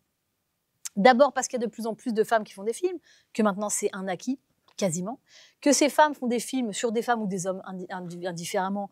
En tout cas, elles racontent des histoires, mais elles racontent des histoires plus seulement en ne revendiquant pas leur point de vue féminin, mais en le revendiquant, en disant, moi, je dis, j'ai fait un film, je suis une femme, je fais un film de mon point de vue de femme. Et il est différent du point de vue des hommes, évidemment. Heureusement, c'est ça qui est riche. S'il y a une guerre des sexes dans ce milieu, ou non, faut pas exagérer. Moi, en tout cas, je pense que tout est... Enfin, je veux dire, les algorithmes, tout le monde dans lequel on vit est fait pour nous polariser, pour nous tirer chacun d'un côté. D'accord, mais concrètement, sur les plateaux de tournage, est-ce que ça existe? Enfin, non. Sur les plateaux de tournage, il y a en général une grande amitié. Sur les plateaux de tournage, il peut y avoir des abus à tous les niveaux. Des abus de pouvoir, d'autorité, des abus... En fait, le problème, c'est les rapports de domination qu'ont les hommes entre eux. Un homme avec un homme peut être tu vois, exercer une violence, y compris psychologique. Et les violences financières sont incluses pour moi dans ce rapport de force, de domination. Aujourd'hui, par exemple, sur un plateau de cinéma, c'est aussi la jeune génération qui change tout. Ce n'est pas tellement les femmes, les hommes. la jeune génération aujourd'hui sur les plateaux de cinéma n'accepte plus d'être maltraitée. Ouais. Tu verras pas un jeune de ton âge se faire soumettre par sa boss ou son boss en silence. Il y a un moment où il va dire, moi, stop, je quitte le plateau, je suis désolée, j'arrête mon stage, tu vois, non, la jeune génération reconnaît les abus, sait les reconnaître et n'a plus envie de les subir. Et moi, je pense que c'est pas tellement une guerre des sexes, mais c'est plutôt une guerre des générations. Je pense que la génération qui vient est vraiment en train de vouloir inventer une nouvelle façon d'être ensemble et de vivre ensemble, qui soit plus non seulement riche, mais égalitaire dans le sens de... Mais vous êtes dans quelle génération? Et moi, je suis de la vieille génération, mais j'ai une horreur des abus. J'ai horreur des abus. Je supporte pas de voir quelqu'un se faire mal parler. Ça m'intéresse pas. Est-ce que vous avez vu des changements sur les plateaux depuis que vous avez commencé? Est-ce que vous avez vu des choses que vous ne voyez plus aujourd'hui? En tout. Moi, j'ai de la chance parce que j'ai plutôt été très préservée. Les plateaux sur lesquels j'étais étaient plutôt des plateaux très bienveillants, très aimants. Donc, j'ai pas rencontré beaucoup d'abus, mais les fois où j'en ai vu, j'étais franchement outrée. Enfin, je veux dire, c'est insupportable de travailler dans des ambiances dégueulasses. Je sais pas comment t'es, toi, Thibaut, aussi d'un coup, t'as un boss qui te maltraite, c'est pas possible, tu vois. Je veux dire, moi, je pense qu'on est vraiment. L'atmosphère générale, c'est pesant, on n'a pas envie de venir le matin. C'est très pénible, tu vois. J'ai personne n'a envie de travailler la boule au ventre, tu vois. Et c'est fini maintenant. Mais à tous les âges de la société et dans tous les milieux. Mais comme le cinéma est un milieu exemplaire parce qu'il produit des images et des représentations de la société, en effet, il y a un focus sur le milieu du cinéma et le cinéma est aussi un focus de la société. Donc, en fait, il y a une espèce de petit point de surchauffe, quoi. Mais c'est quoi votre film préféré? Mon film préféré, je crois que c'est E.T. Je ne m'attendais pas à E.T. Ah ouais, c'est du gros blockbuster, quoi. Bah, E.T., c'est un film d'auteur. Si tu penses à... T'as lu cette BD qui s'appelle... comment s'appelle sur l'histoire de George Lucas qui écrit Star Wars. Non, j'ai pas vu la BD. Ben, c'est du génie. En fait, c'est une BD qui raconte comment George Lucas va pitcher Star Wars. Ouais. Écoute, alors c'est l'histoire de deux petits robots. Donc, il y en a un qui est comme ci, comme ça. La princesse a des macarons. C'est des Jedi. C'est le côté obscur de la force et tout ça. Et les mecs le regardent avec des yeux de merlan frit. Ils disent, mais mec, t'es un malade. Mais qui va faire ça, quoi? Les studios lâchent l'argent, mais à peine. Tu vois, personne ne veut faire ce truc, quoi. Ça a l'air complètement délirant, quoi. Personne n'y croit. Ouais. Mais je vous jure, ça va être génial. Il y aura un désert. Les mecs, tu vois. Et il y aura une grosse larve qui fait. Ouais, je vois le truc. T'imagines? Ah ouais. Ça s'appelait Jabba. Oui, c'est vrai que le premier, c'est complètement. Et Chewbacca, quoi. Il y aura un gros mec poilu qui va faire. Et tout le monde va l'adorer. Je veux dire, c'est impossible de croire à ce projet, tu vois. Ouais, non, bah oui, vu comme ça, non. Et ça va devenir un des plus gros succès financiers de l'industrie, quoi. Le plus gros, oui, sur l'ensemble. Donc, en fait, ça veut bien dire ce que ça veut dire sur cette industrie. Il faut des visionnaires, il faut que des gens suivent des visionnaires. Mais je veux dire, ça reste un monde de gosses. Ouais. Donc, ça reste des gens qui ont des idées de gosses. Et il y a des gosses qu'on veut laisser au fond de la classe et qui pourtant font des cartons. Enfin bref, je veux dire, c'est là où c'est un univers dément. Ouais, tu vois. Et tu dis blockbuster, E.T., mais qui peut croire qu'un film sur un gosse avec un extraterrestre en forme de crotte qui va faire et dont la scène culte sera qu'il a son doigt qui brille comme une cigarette. Je veux dire, mais qui croit à ça? Je veux dire, bien sûr, à ce moment-là, Spielberg l'a fait dans de la mer, donc il a de l'argent, mais je veux dire, mais même les dents de la mer, mais même les dents de la mer, il le fait avec pas d'argent. Ouais. Il n'y a pas beaucoup d'argent sur les dents de la mer. Ouais. Il a tu vois, un requin en carton, personne n'y croit. Enfin, je veux dire, il est vraiment dans la merde. La machine tombe en panne. Le seul truc qu'il trouve à faire, c'est mettre une bouée au-dessus du lac, de son eau, là, pour faire peur, tu vois, et ça marche. Mais en fait, le cinéma, c'est que des contraintes de l'imagination et du jeu. C'est que du jeu. À quoi on va jouer? Mais en vrai, personne n'a de recette. C'était quoi ta question? Oui, mon film préféré. E.T. E.T., c'est peut-être pas E.T. Enfin, il y a tellement de films géniaux.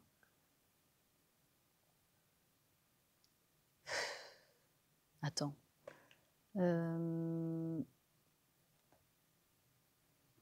Attends. Mon film français préféré. Ouais. Ben, c'est probablement un film de quand j'étais petite, tu vois, m'est venu. Peut-être La Talente avec Michel Simon. Ouais. qui est un film merveilleux. Et moi, j'adore Michel Simon, donc je trouve qu'il excelle. Il est excellent. Votre actrice préférée? Mon actrice préférée...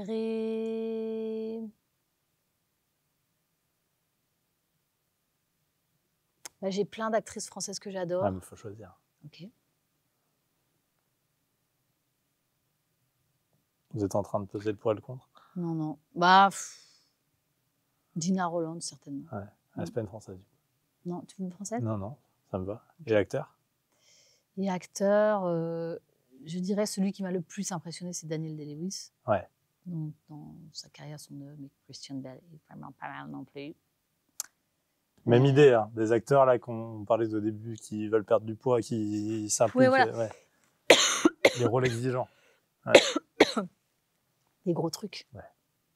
Quand on est actrice, alors n'y voyez pas une provocation, c'est vraiment une question. Ah, c'est pour ça que tu me vois, ça y est. C'est pour ça qu'il me voit. Je viens de découvrir. Non, mais c'est une vraie question. Et tout à l'heure, en pensant à l'exemple, je me disais, ça se trouve, comment on fait pour faire des rôles? Par exemple, vous avez fait récemment une femme de ménage analphabète. Ouais.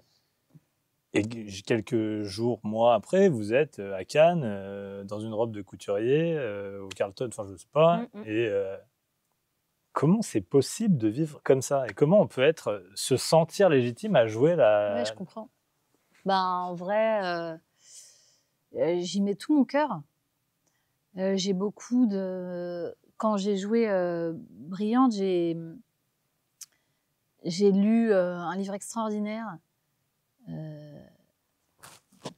dont le titre m'échappe, mais qui était vraiment un témoignage bouleversant sur un homme qui ne savait pas lire et qui racontait comment il avait fait pour apprendre à lire et pourquoi il n'avait pas réussi à apprendre à lire.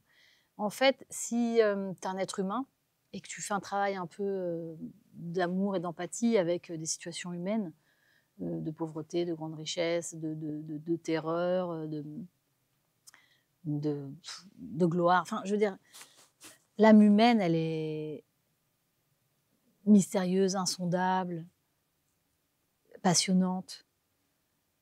Si tu t'intéresses aux hommes, à l'être humain, ben, tu peux faire un chemin. Ça ne veut pas dire qu'il est réussi. C'est jamais forcément tout réussi. Mais il est possible que tu sois mieux placé qu'une vraie personne qui ne sait pas lire pour jouer. Parce qu'en fait, c'est aussi un métier, tu vois. Bien sûr. C'est comme tout, si tu es entraîné, Et surtout dans vos rôles, il y a une forme d'engagement. C'est des rôles, souvent, enfin, quand on vous voit jouer, on se rend bien compte que vous ne jouez pas le rôle que vous... Enfin, votre propre rôle. Moi, ouais. Voilà. Donc, il y a une forme d'engagement politique sur pas mal de sujets. Et donc, comment on peut être engagé et garder une forme de révolte politique quand, bah, je le redis, vous êtes avec votre robe à, je sais pas, 3 000 € sur les marches du festival. Enfin, j'imagine que ça doit être très difficile. C'est hyper intéressant comme question. C'est la question de la cohérence. D'abord, ces robes très chères, on nous les prête. C'est pas des robes qu'on achète. Ouais. Donc, c'est aussi une chose de représentation. C'est aussi une chose de jeu, d'une certaine façon. Ouais. Quand on monte les marches du Festival de Cannes, on représente le film qu'on va montrer. Parfois, ce sont des films très politiques et engagés.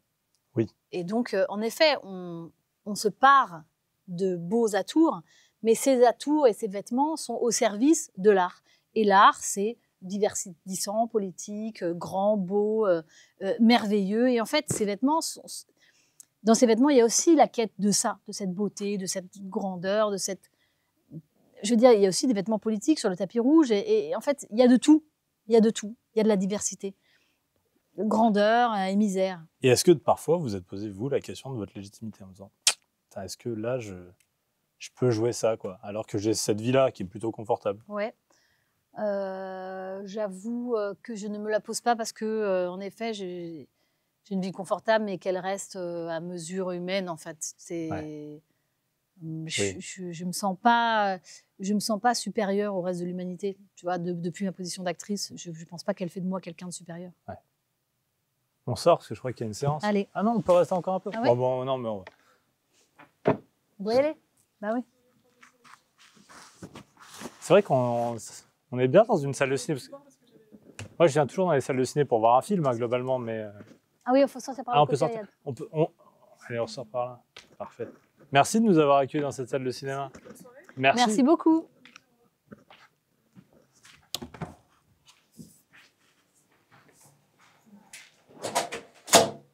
Tiens, attends, Merci. regardez cette lune. Regarde cette lune. C'est trop beau. Merci. C'est juste là. Le petit croissant de lune. Tu l'as? Beauté. Ça vous plaît l'image? C'est Vous sublime. voulez Hein. l'essayer ou pas? Ah, je veux bien l'essayer. Je peux l'essayer, Riyad? Regarde. Tiens, il a quand même... Il la tient. Oh, ouais. Ouah, c'est très, très lourd. Vous voulez que je fasse des choses? Vous voulez que je joue l'acteur? Tu veux jouer, Thibaut? Je suis acteur. Ok. Qu'est-ce que je peux jouer? Maintenant, Faut que je fasse tu vas quoi? courir Je vais courir et tu vas te jeter. dans l'eau. Le problème, c'est qu'on pourrait le faire. Hein. Là, il va se passer un truc. Tu Ouais, c'est vrai. Mais Riyad va m'engueuler avec le micro. Enfin, je vais Ouais. flinguer le matos. Attends, Riyad. Attends, je peux te filmer, s'il te plaît? Putain, je ne peux pas filmer Riyad. Attention. Attention, qu'est-ce qui se passe? Ouais, tout est sous contrôle. Tiens, Riyad, vas-y, reprends la caméra. Je veux pas que je le filme, c'est vraiment grave. Et c'est vrai que souvent, certaines actrices qui veulent s'engager sur certains sujets politiques, on leur remet ça dans la tête. Je pense à Marion Cotillard qui s'engage sur des questions écolo, par exemple. Et, Ouais, bien sûr. et tout de suite, on leur plaque. Mais vous ne pouvez pas parler de ça. Vous n'êtes pas crédible pour parler de ça. J'imagine que vous, ça doit vous énerver. Non, mais attends, c'est génial. Franchement, c'est une question qui est hyper contemporaine. Et je dois dire que c'est intéressant de se pencher sur la réponse. Est-ce qu'il faut être... quand tu es une personnalité publique, maintenant, bon, peut-être plus maintenant qu'avant, tu prends un risque en t'engageant, en prenant la parole. Tu risques en effet un backlash, tu risques de te faire hater sur les réseaux sociaux et tout ça. Beaucoup de gens, on entend beaucoup de gens dire aussi que cette position de privilège ne permet pas de regarder les problèmes d'aujourd'hui. Moi, je pense que nous, comme citoyens du monde, quoi, je veux dire, comme êtres vivants, on a le droit d'avoir un avis. En effet, la médiatisation fait que la caisse de résonance est plus ample. Mais ce que je crois surtout, c'est que il n'y a pas de pureté. L'incohérence, c'est normal, en fait. Tu vois, personne ne peut être pur, personne ne peut être incorruptible ou incorrupté. Enfin, en fait, la corruption ou la compromission, c'est l'essence de la vie. Ouais. Tu vois, on est compromis, on est enchevêtré dans le monde. On n'est pas...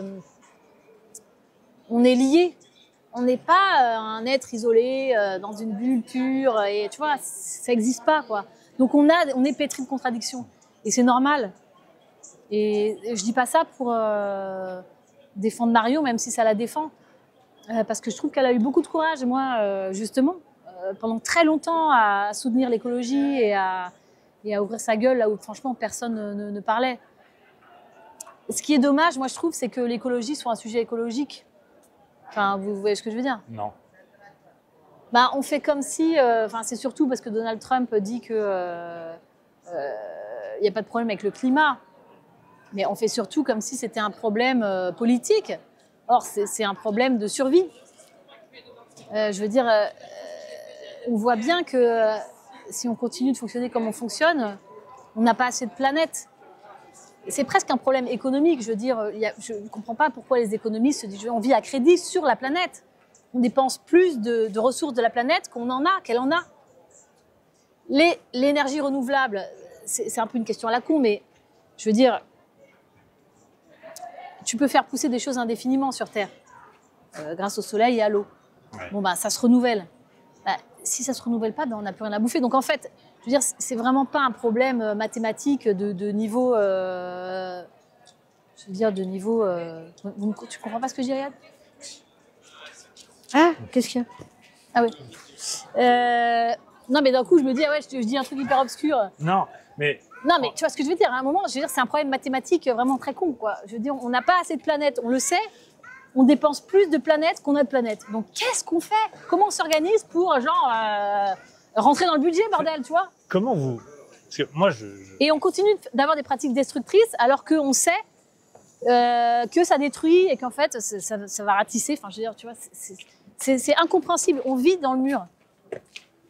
Mais moi, il y a une question que je me pose. C'est-à-dire que j'ai tout à fait conscience de la question de la réchauffement climatique. Ouais. Je pense que c'est un sujet majeur, Ouais. que il faut se pencher sur le problème Ouais. et que à aucun moment je ne renierai le fait que l'homme, voilà. Mais je l'ai pas au fond de mon ventre, quoi. C'est-à-dire que vous, Je comprends, c'est parce presque... que tu vois pas. Tu sais, c'est Boris Cyrulnik qui dit, en fait, pour être résilient, c'est-à-dire pour changer. Est-ce qu'on peut avoir un peu... Ah, parfait, merci Guillaume. Qu'est-ce que t'as mis? Ah, T'as mis un peu de une lumière petite lumière. Trop bien. Pour être résilient, donc Boris Cyrulnik, tu vois, il a vécu des atrocités pendant la Seconde Guerre mondiale et tout ça. C'est un psychologue qui a grandi depuis le traumatisme, en fait.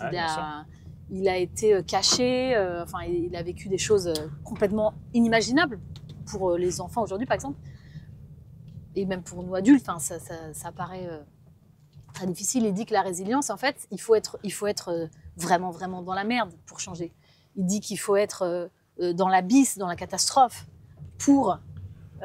Oui, mais... Donc en fait, quand tu dis, moi je l'ai dans le ventre, bah, je te dis, quand j'ai changé dans ma vie, c'est pas que je l'avais dans le ventre, c'est que tout était de la merde. Donc il faudra qu'on arrive probablement, nous comme humanité, ce qui est dommage, mais il faut le savoir.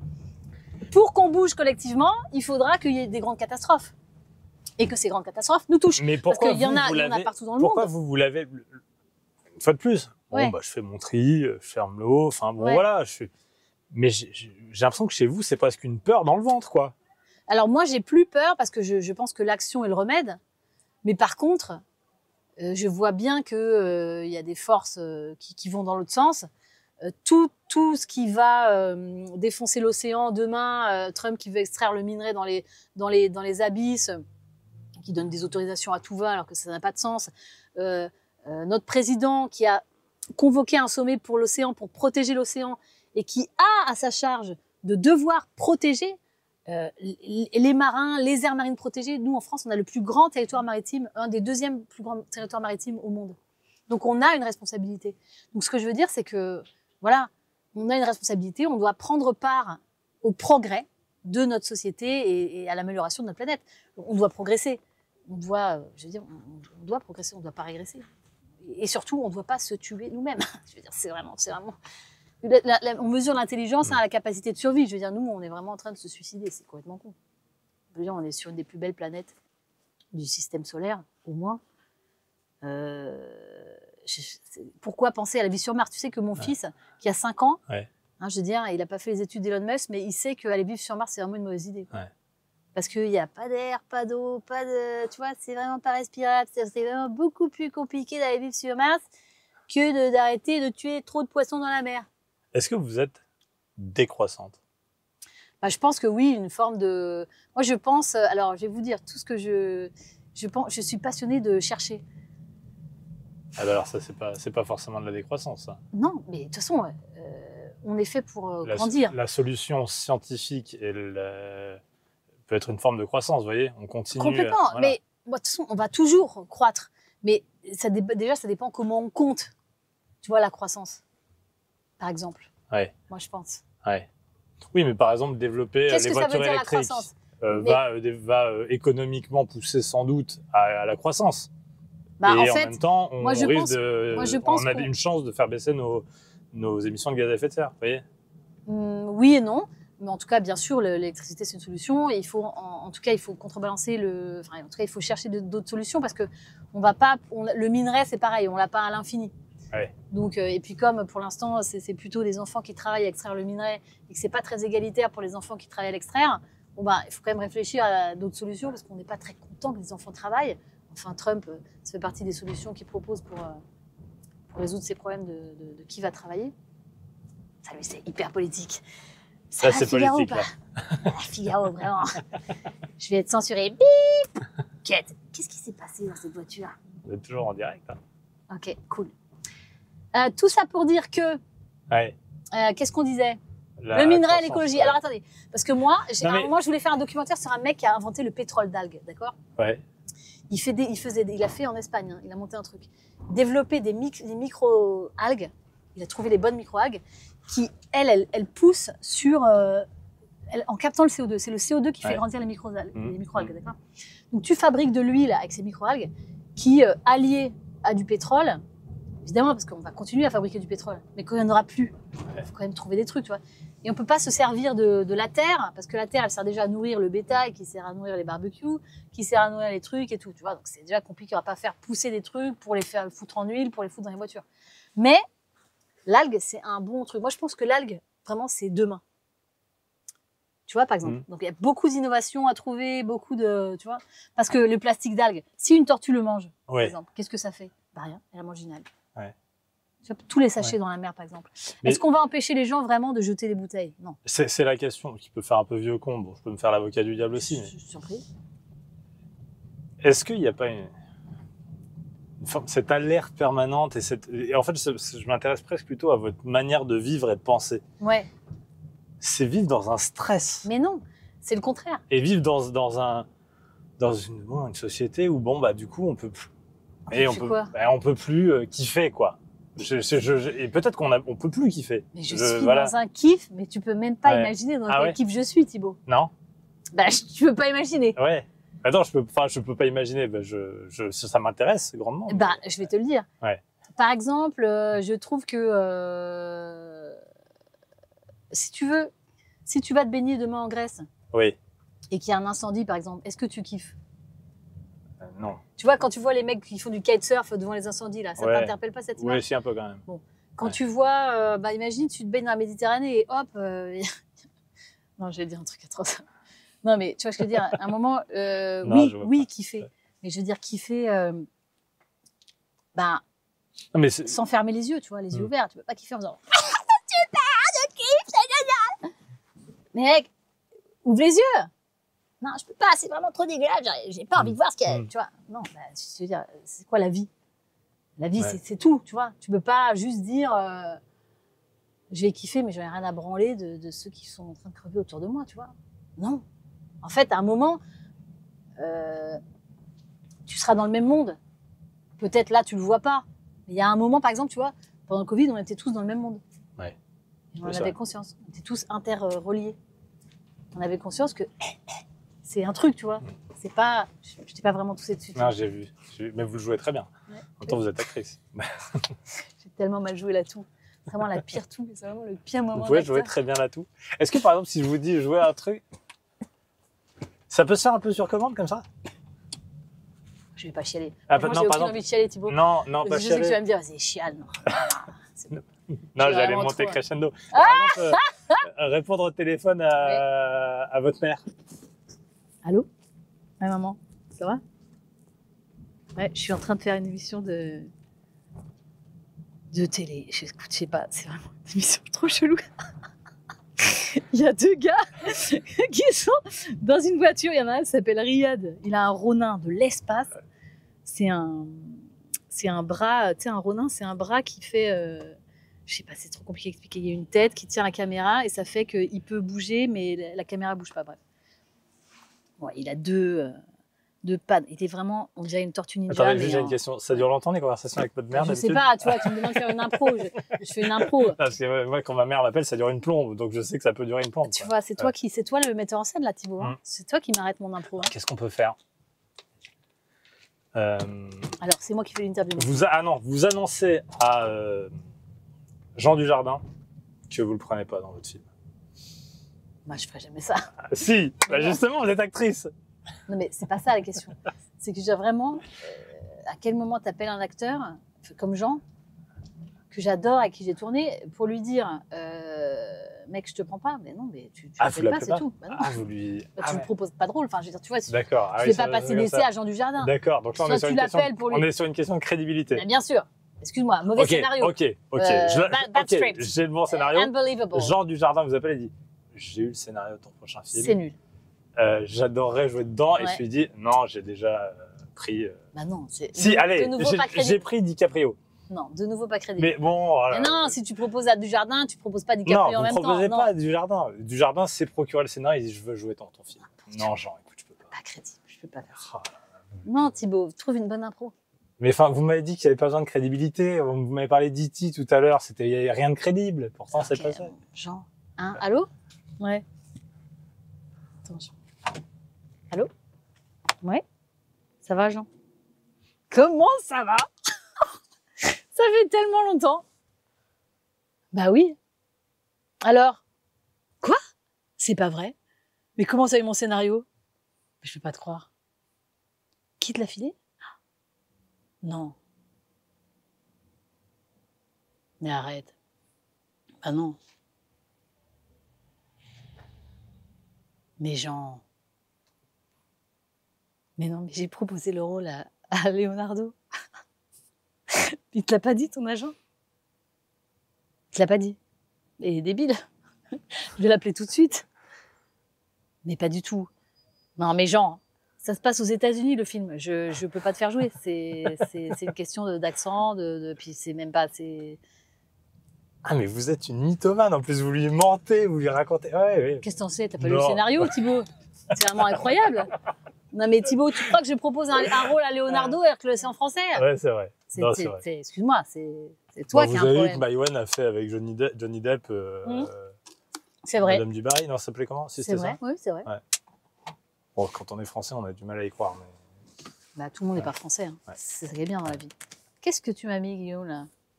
Est-ce que c'est une petite senteur? Je ne sais pas si c'est une bougie parfumée ou une... Ou un truc, vous savez, quand on ouvre, ça... Ah non, c'est des mouchoirs. Très stylé. Ouais. On a bien reçu. Hein. C'est un mouchoir bougie.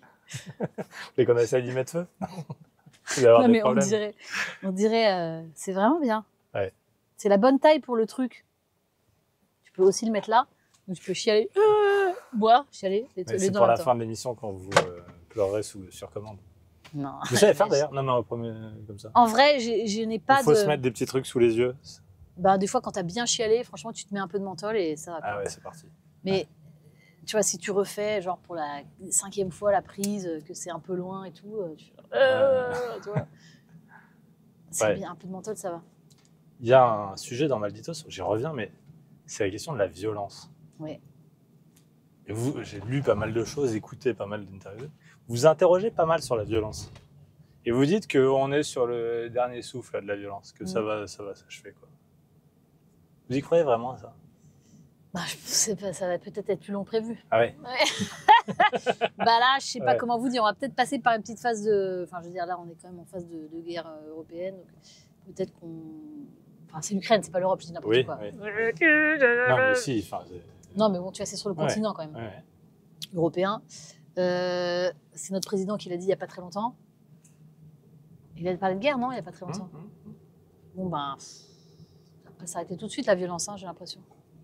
Mais je pense, de mon tout petit point de vue de petite personne, que il faut tout faire pour véhiculer d'autres, imaginer d'autres façons de faire que la violence. De faire quoi? De la guerre sans violence? C'est difficile à imaginer. Non. Tu ne peux pas faire la guerre, Thibaut. Ouais. Oui, bon, il faut collaborer. Oui, ça, c'est un peu la réponse Miss France, quoi. Oui. Ouais. Et alors Non, mais je sais,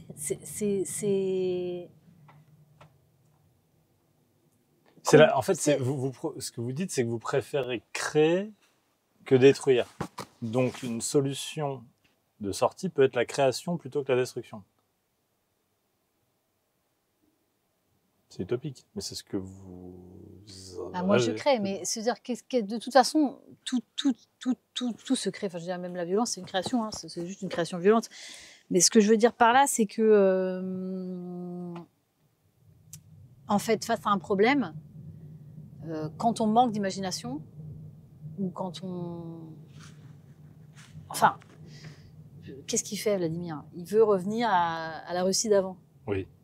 Bon, est-ce que c'est un manque d'imagination? Oui. Est-ce que c'est un ennui profond? Oui.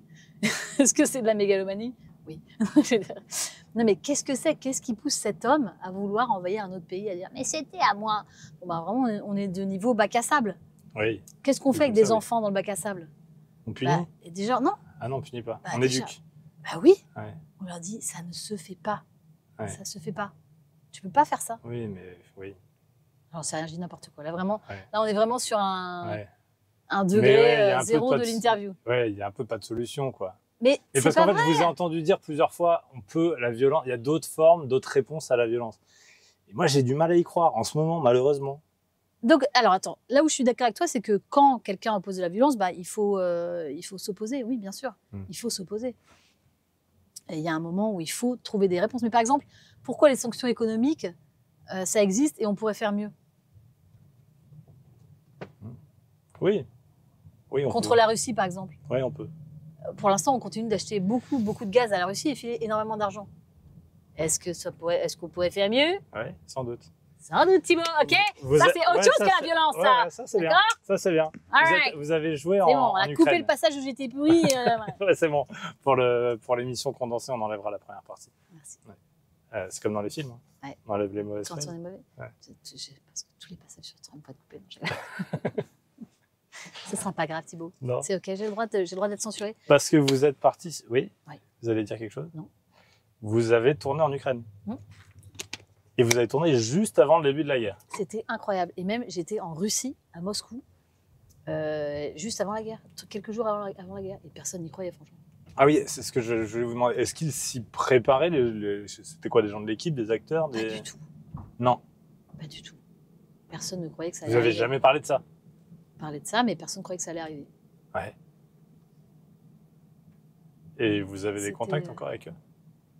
Enfin, vous avez eu des contacts après? Parce que bon, maintenant, C'était ça fait... Kirill Serebrennikov et il tournait Limonov. Et, avec- Ah oui, voilà. parce que vous avez fait... Ah oui. En Ah oui, non, Russie. moi je parlais de Infinity en... Alors, avec les Ukrainiens, bah oui, Ah oui, bien vous sûr. avez fait les deux. Et Kirill, il vit plus en Russie, je crois. Mais en Ukraine, oui, je suis encore en contact avec quelques Ukrainiens, beaucoup qui sont... Enfin, beaucoup, non, mais quelques-uns qui sont venus en France. Beaucoup de femmes, évidemment, parce que les hommes peuvent pas bouger.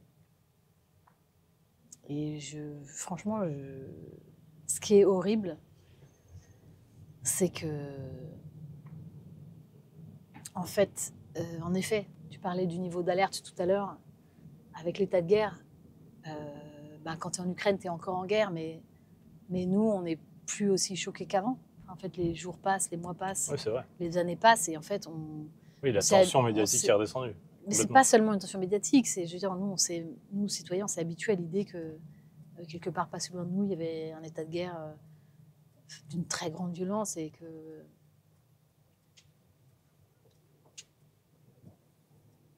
on n'avait pas tellement de possibilités d'y remédier. Est-ce que l'art a une quelconque possibilité, le cinéma a une quelconque possibilité, ou là aussi c'est... Moi, je pense que l'art, c'est une arme, bien sûr. Ouais. Moi, je pense que l'art, c'est puissant, bien sûr. Bon, là, je crois que c'est pas du tout Miss France, parce que je crois que le principe d'un dictateur, quand il a un problème, c'est de censurer l'art. Bien sûr. Ouais. Ou de construire d'autres récits, d'autres narrations. Ouais. Tu vois, il y a toujours eu de la propagande. Et j'imagine que ça a dû vous faire bizarre quand la guerre a éclaté, que quelques mois avant, C'était vous fou. étiez... Ouais. C'était fou, franchement. C'était fou. T'as un effet de réel qui est violent. On sort? Allez. Dernière étape de notre soirée. On va parler de votre film. Ça va, Thibaut? Ça va? Bah ouais, moi ça va, et vous? Ouais. La Tu réalisation. l'as bien préparé, ton interview. Ah ouais, vous trouvez? Ouais. Ouais. La réalisation, C'est bien tes questions. c'est vrai? Ouais. Moi, je suis content. C'est intéressant. Vous avez tourné un film. Oui.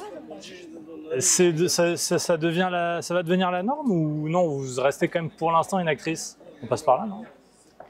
Bah, comme je fais ce que je peux, Ouais. si je peux continuer à faire des films et si je peux continuer à jouer, c'est bien. Ouais. Ah, vous voudriez faire les deux? Bah, j'adorerais, Ouais. franchement, ce serait génial. Là, vous êtes sur un autre film, un doc, Ouais, lourd aussi. ouais. Vous nous expliquez? Ouais. Je suis une femme qui s'appelle Sophie Abida. Vous suivez? Je la documente, quoi. Je la filme, Ouais, ouais. ouais, ok. Je la filme. Dans sa lutte. Attention, Riyad, il y a un escalier derrière toi. Je la documente dans sa lutte pour récupérer ses enfants. Ses enfants ont dénoncé des faits d'inceste. Elle a tenté de les protéger et elle s'est vue traitée de manipulatrice aliénante par des experts psychiatres. Et les enfants étaient confiés au père, malgré le fait qu'elle avait placé un mouchard dans le doudou de sa fille et enregistré des violences. Donc c'est le père qui est l'auteur des crimes. Ouais. Et comment elle peut avoir perdu la main et la garde? Parce que c'est très difficile. D'abord, c'est un crime invisible et je veux dire, même si la preuve a été évoquée une fois dans un tribunal, il a suffi que le père dise non, mais ma fille avait une poussée de croissance pour que ça passe, quoi. En fait, c'est très difficile d'entendre l'inceste pour nous en tant que société. Et puis aussi, le système judiciaire fonctionne sur des schémas anciens qu'il faut réformer.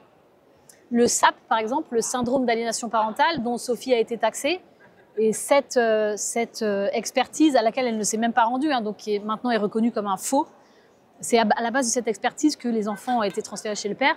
Mais le syndrome d'aliénation parentale, on sait maintenant que c'est un Américain qui s'appelle Richard Gardner qui l'a inventé. Et lui, on sait qui c'est maintenant. C'est un mec qui disait, mais c'est OK, les enfants sont tout à fait OK avec la sexualité.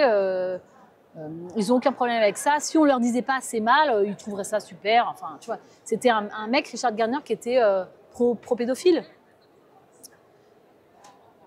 Donc, c'est un mec qui a dit, lui, aux États-Unis, non, mais dès qu'une mère vient dire que ses enfants ont été incestés, il ne faut vraiment pas la croire, elle ment. Et cet homme, il n'y a aucun fondement scientifique à sa théorie du syndrome d'aliénation parentale. Or, ce syndrome d'aliénation parentale a été enseigné aux écoles de magistrature dans le monde entier, aux États-Unis pas seulement, en France, ce syndrome est enseigné. Donc, on pense que les mères sont des manipulatrices. Or, des mamans qui mentent, il y en a 2%. On sait que le phénomène est très marginal. Et dans la plupart des cas, les enfants ont des séquelles physiques, des traumas psychiques très visibles, très manifestes, mais on ne sait pas relier les points pour dire mais ça, ce sont des preuves d'inceste. Et quand les enfants disent de l'inceste, disent qu'ils ont été victimes de crimes, personne, chez les adultes qui les écoutent, les policiers, les juges, ne stoppe tout pour faire une enquête réelle. Et il y a une femme qui s'appelle Muriel Salmona qui a déterminé que si un enfant dit bah, « hier, papa m'a fait pipi dans la bouche, mais j'ai craché sur le tapis », il n'y a aucun flic, tout le monde minore un peu le truc, et il n'y a aucun flic qui dit « attention, c'était hier, donc je peux te faire un prélèvement buccal pour trouver une preuve ». En fait, la société même policière, tout ça, on n'est pas habitué à chercher les preuves de l'inceste. Or, elles pourraient exister. Et pourquoi c'est parce qu'on a avancé sur tout un tas de sujets. C'est beaucoup, quoi. C'est beaucoup. En fait, c'est tout le système qui doit se réformer. Mais pourquoi l'inceste est un blocage? Mais parce que personne n'a envie d'y croire. Quand on vient te dire, tiens, une petite fille de 4 ans a été violée par son père, mais le premier truc que dit le policier, c'est elle est un peu jeune quand même. Personne ne peut croire qu'on viole des bébés. Or, moi, tu sais, quand j'ai fait Niki, la première fois que j'ai tapé inceste sur Internet, je suis tombée sur un site qui montrait des vidéos d'inceste. C'est-à-dire donc pédopornographie? Oui. En fait, tu trouves plus facilement ça sur Internet que... Mais oui, c'est hallucinant. Mais je suis pas Sherlock Holmes, tu vois. J'ai pas mené une enquête de fond. La première fois que j'ai tapé inceste sur mon ordinateur, j'ai trouvé un site pédopornographique. C'est ça qui se passe. Mais pourquoi on ne peut pas le recevoir? J'imagine que c'est l'un des sujets du film aussi. Pourquoi la société ne peut pas se le prendre en pleine tête, quoi? Comme tout un tas de sujets qu'on arrive aujourd'hui de plus en plus à évoquer. Tu sais, c'est comme tout. Je veux dire, moi, franchement, j'ai cherché un producteur et en vrai, je vais produire le film moi-même. Et j'ai de la chance parce qu'aujourd'hui, Arte va me suivre et je vais trouver d'autres diffuseurs. Mais si tu dis, les gars, qui veut venir dans la grotte avec moi? Oui, c'est vrai. Non, elle est un peu profonde. C'est vraiment... Allez, viens, ça va être super. Non, personne n'a envie d'aller dans une grotte obscure, lugubre, tu vois, je veux dire, et suintante. Qui a envie de savoir ça, que des enfants se font agresser? Personne. Franchement, on a vraiment envie d'autre chose, tu vois. Est-ce que c'est parce que, je sais pas, il y a des chiffres hallucinants de nombre d'enfants, 2 sur 10, 4 sur 10, c'est un garçon, une fille, enfin, je sais pas, vous les connaissez? 160 000 enfants par an, 3 sur 10 par classe. Mais ça veut dire que, globalement, toutes les familles de France sont concernées? En tout cas, plus ou moins loin près, oui, certainement. Et donc c'est pour ça qu'on ne veut pas voir. Et on ne veut pas voir que potentiellement l'oncle, le cousin... C'est très difficile. C'est très difficile de regarder. C'est juste très difficile. Et aussi, tu vois, quand tu vois l'affaire de Mazan, c'est une femme qui est une experte qui s'appelle Dorothée Ducy qui étudie là, tu vois, les agresseurs, ils sont dans un territoire de je crois, peut-être je dis une bêtise, mais 10 km. Ouais. Tu vois, une centaine d'agresseurs, peut-être 70 sur 10 km. C'est un très petit rayon. Et Mazan, c'est pas, enfin, tu vois, c'est pas un endroit où il y a spécifiquement des agresseurs, tu vois. Il n'y a aucune raison qu'il y ait spécifiquement des agresseurs là. Ça veut dire que, en fait, tu connais des amis, je veux dire, qui connaissent des gens qui, tu vois, je veux dire, c'est vraiment, personne n'a envie de croire qu'un mec très sympa peut agresser un enfant, tu vois. Pourquoi oui. Camille Kouchner, son livre est un choc?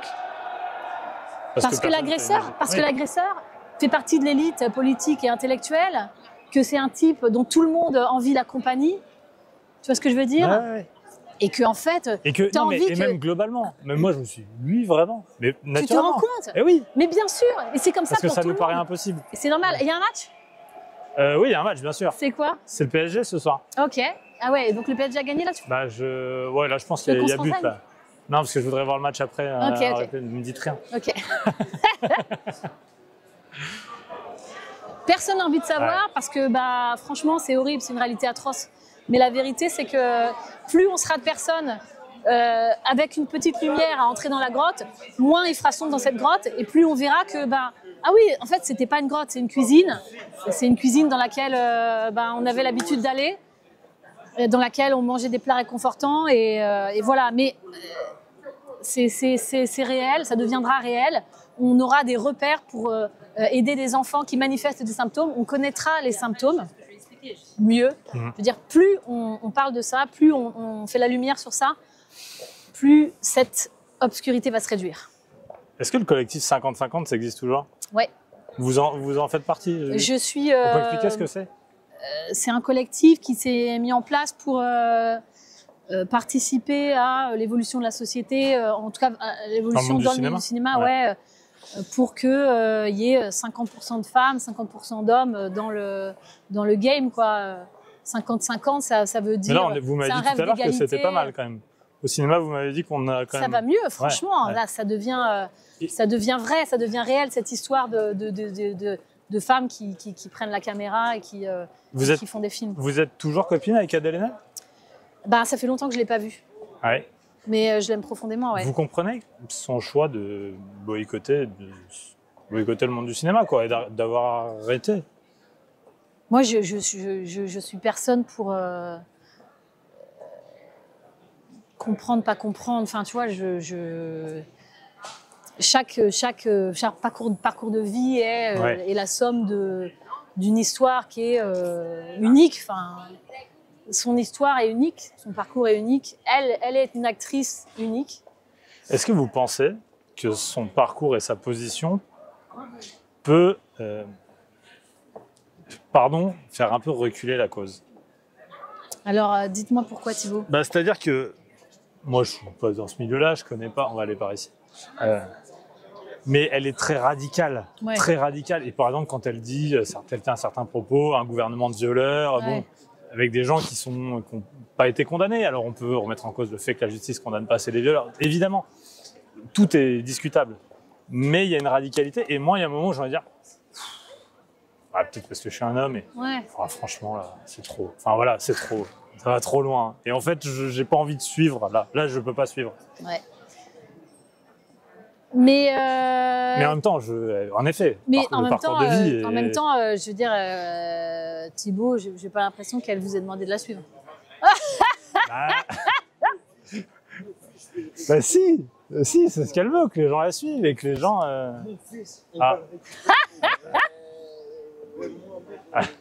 Riyad est en train de se faire embêter. Attention, attention, qu'est-ce que vous faites, les diables? Je t'ai fait un freestyle. Merci beaucoup. Planète Rap. Non, merci beaucoup. Si, je pense que globalement, elle se dit, bah tiens, je veux que les gens me suivent, quoi. Enfin, je mène un combat et je veux que les gens adhèrent. Je sais pas. Ben, moi, je pense qu'elle fait son chemin. Elle entre dans un chemin politique. Attention, regarde, il y a une bite derrière toi. Attention. Elle fait son chemin et c'est un chemin que je respecte profondément. Même si j'espère qu'un jour, elle reviendra sur des plateaux de cinéma parce que c'est une immense actrice et qu'elle a beaucoup de choses à dire encore avec son art.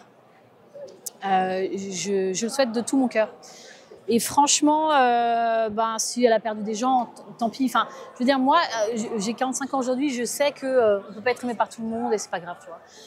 Et je suis en effet, comme toi, probablement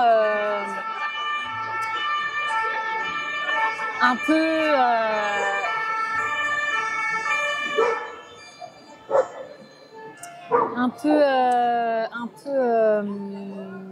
je suis un peu questionnée par la radicalité parce que je ne sais pas si la radicalité va nous aider. Je sais pas si tenir des positions radicales peut amener ce dont nous avons besoin, c'est-à-dire de la lumière, de l'apaisement, de l'espérance dans un monde commun et futur. Nous partageons ce monde de toute façon. Nous le partageons. Donc nous sommes ensemble, quoi qu'il arrive, quelles que soient les positions que nous tenons. Nous sommes ensemble dans ce monde. Donc nous devons faire alliance en fait. Nous devons nous allier, nous devons gouverner ensemble. Niki? Alors, elles sont où les sculptures? Lesquelles sont d'elle? Toutes sont d'elle et de gens. Donc on reconnaît hyper bien. Donc elle a beaucoup fait des têtes de mort, Niki. Ouais. Ah donc ici là, juste là. Ouais, la tête de mort. Parce que ouais, on la voit. L'homme oiseau. Ouais. Le serpent, c'est des grands. Le serpent, c'est un grand. J'ai rien dit. Le serpent, c'est. Alors vous avez réalisé votre premier film sur Niki Tsarfal. Viens, on va aller voir les nanas là-bas. Vous devez sacrément bien l'aimer pour, ou en tout cas la respecter ou l'adorer ou que sais-je pour lui dédier votre premier film, quoi. Ouais. Bah, en fait, j'ai vu une interview d'elle qui était incroyable. Je trouvais qu'elle avait vachement de force. Pour moi, c'est un héros. C'est une femme qui, dans une époque où vraiment la gestion des traumas était cataclysmique. Et ça, ces gens... Là, il n'y a pas d'œuvre de Niki. Le chapeau, le cœur. Le cœur, c'est un des grands...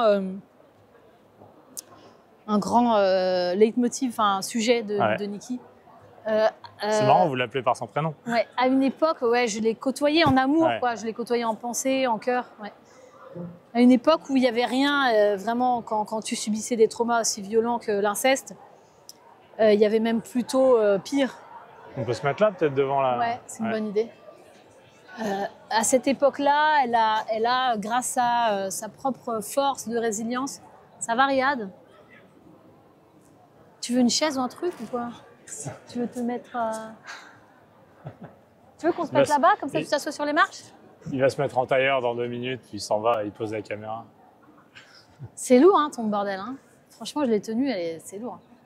À une époque où il n'y avait rien, elle a, par le biais de l'art, réussi à devenir elle et à atteindre son niveau de puissance ultime, tu vois. Elle s'est donné naissance, vraiment. Faire un biopic pour premier film. Ouais. Pourquoi souvent le premier film, on essaie de parler de soi? Ouais, mais je crois que... Non, je suis plus forte. J'aime mieux me raconter à travers les... D'abord, j'adore les autobiographies, je trouve que c'est passionnant. Et ensuite, même, je veux dire, en récit, en roman.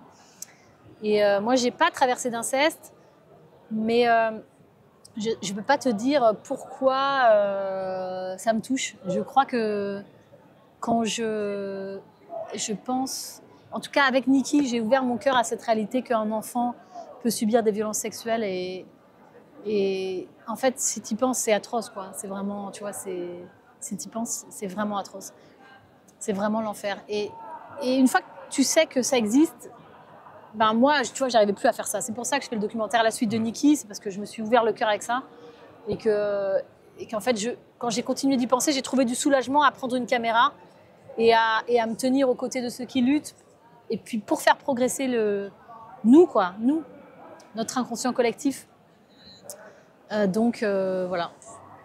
Qu'est-ce que ça fait d'avoir les responsabilités là, la caméra dans la main, des millions qu'on vous donne, qu'on vous prête, Ouais. des acteurs à diriger, d'être la patronne quoi, et d'avoir pas de venir juste sur le plateau et dire allez je joue, d'avoir autre chose sur soi. C'est hyper important d'avoir cette responsabilité, mais je l'envisage plus comme un devoir que comme un... Tu vois, parce que moi je pense que le leadership, je pense que tu es un grand leader quand d'abord tu as conscience que tu as besoin des autres, tu vois. Sur un plateau de cinéma, c'est pareil, tu vois. L'interdépendance, elle est phénoménale, tu vois. Et donc tout le monde, pour moi, hein, tout le monde doit être... Est-ce que vous savez donner un ordre? C'est une bonne question. Franchement, je pense que... Il n'y a pas besoin. Je sais mettre des limites, bien sûr. Ouais. Quand ça ne me va pas, je dis stop, bien sûr. Et c'est un truc que j'ai travaillé. J'étais pas comme ça avant. Quand j'étais petite, quand j'étais l'enfant tu vois, dont on parlait, je ne savais pas fixer de limites. Je croyais que je pouvais aimer de façon illimitée, par exemple. Ce qui est une vraie connerie, tu vois. Bien sûr qu'il faut des limites. Mais ces limites, je crois qu'on peut les poser avec humour, amour, bienveillance. Enfin, tu vois, je veux dire, donner un ordre, ça ne veut rien dire. Par exemple, est-ce que tu sais donner un ordre? Oui, mais est-ce que tu sais prendre l'idée de quelqu'un si elle est meilleure que la tienne? Tu vois, c'est aussi des questions qu'on devrait se poser. Tu vois, si tu es un leader, est-ce que tu sais quand un mec met sur la table une idée qui est meilleure que la tienne, la prendre? J'espère que tu sais répondre oui à cette question. Autant que, est-ce que tu sais imposer ton idée parce que tu es persuadé que c'est la bonne et c'est la bonne. Ça m'est arrivé. Bien sûr, ça m'est arrivé sur le plateau. Non, c'est comme ça, c'est sûr. Et je sais pourquoi j'en ai la responsabilité de ça. C'est parce que c'est moi qui ai le plus travaillé sur le plateau. C'est moi qui connais le mieux l'histoire de Niki. C'est moi. Et en fait, c'est pour ça que le visionnaire, celui qui porte la vision, c'est lui qui à la fin arbitre. Mais la vérité, c'est que tous les grands leaders, tu vois, les grands réalisateurs, quand tu entends un mec comme même Kubrick, oui, il est du coin là. Il est non mais il est Nicholson, tu vois, il l'écoute. Quand Nicholson lui dit non, je vais pas faire comme ça, je vais faire comme ça, il est tu vois, il a besoin. Ouais. Parce qu'on est ensemble, on est des partenaires, tu vois.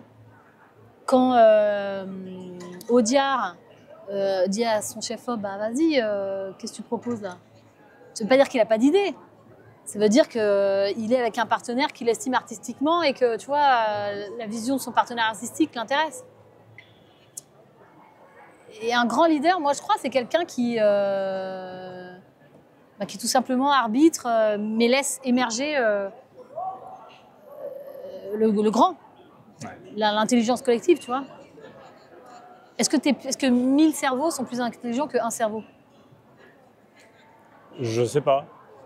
Sans doute, mais Einstein, avec son cerveau, était peut-être plus intelligent que 1000 cerveaux. Ouais, mais en tout cas, il faut qu'il soit bien coordonné, tu vois. Ouais, bien sûr. On a fait 2 heures d'interview ensemble. Ouais, c'était balèze. Bravo, Thibaut. Vous avez donné une interview à nos collègues du Madame Figaro. Ouais. Il y avait une très bonne question qui a été posée. Ouais. Est-ce que vous avez menti?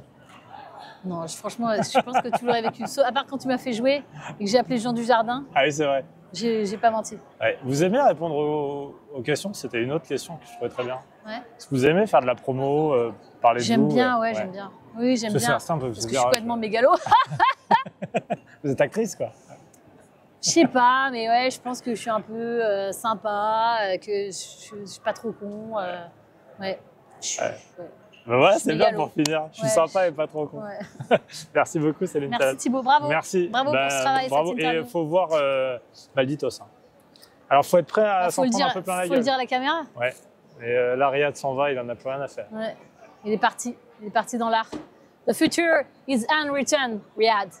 You know, the future is unwritten.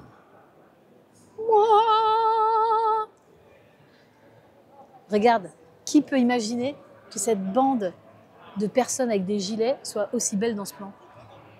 Ça, c'est beau, ça. Ça, c'est la vie, tu vois. Tu peux pas lutter contre ça.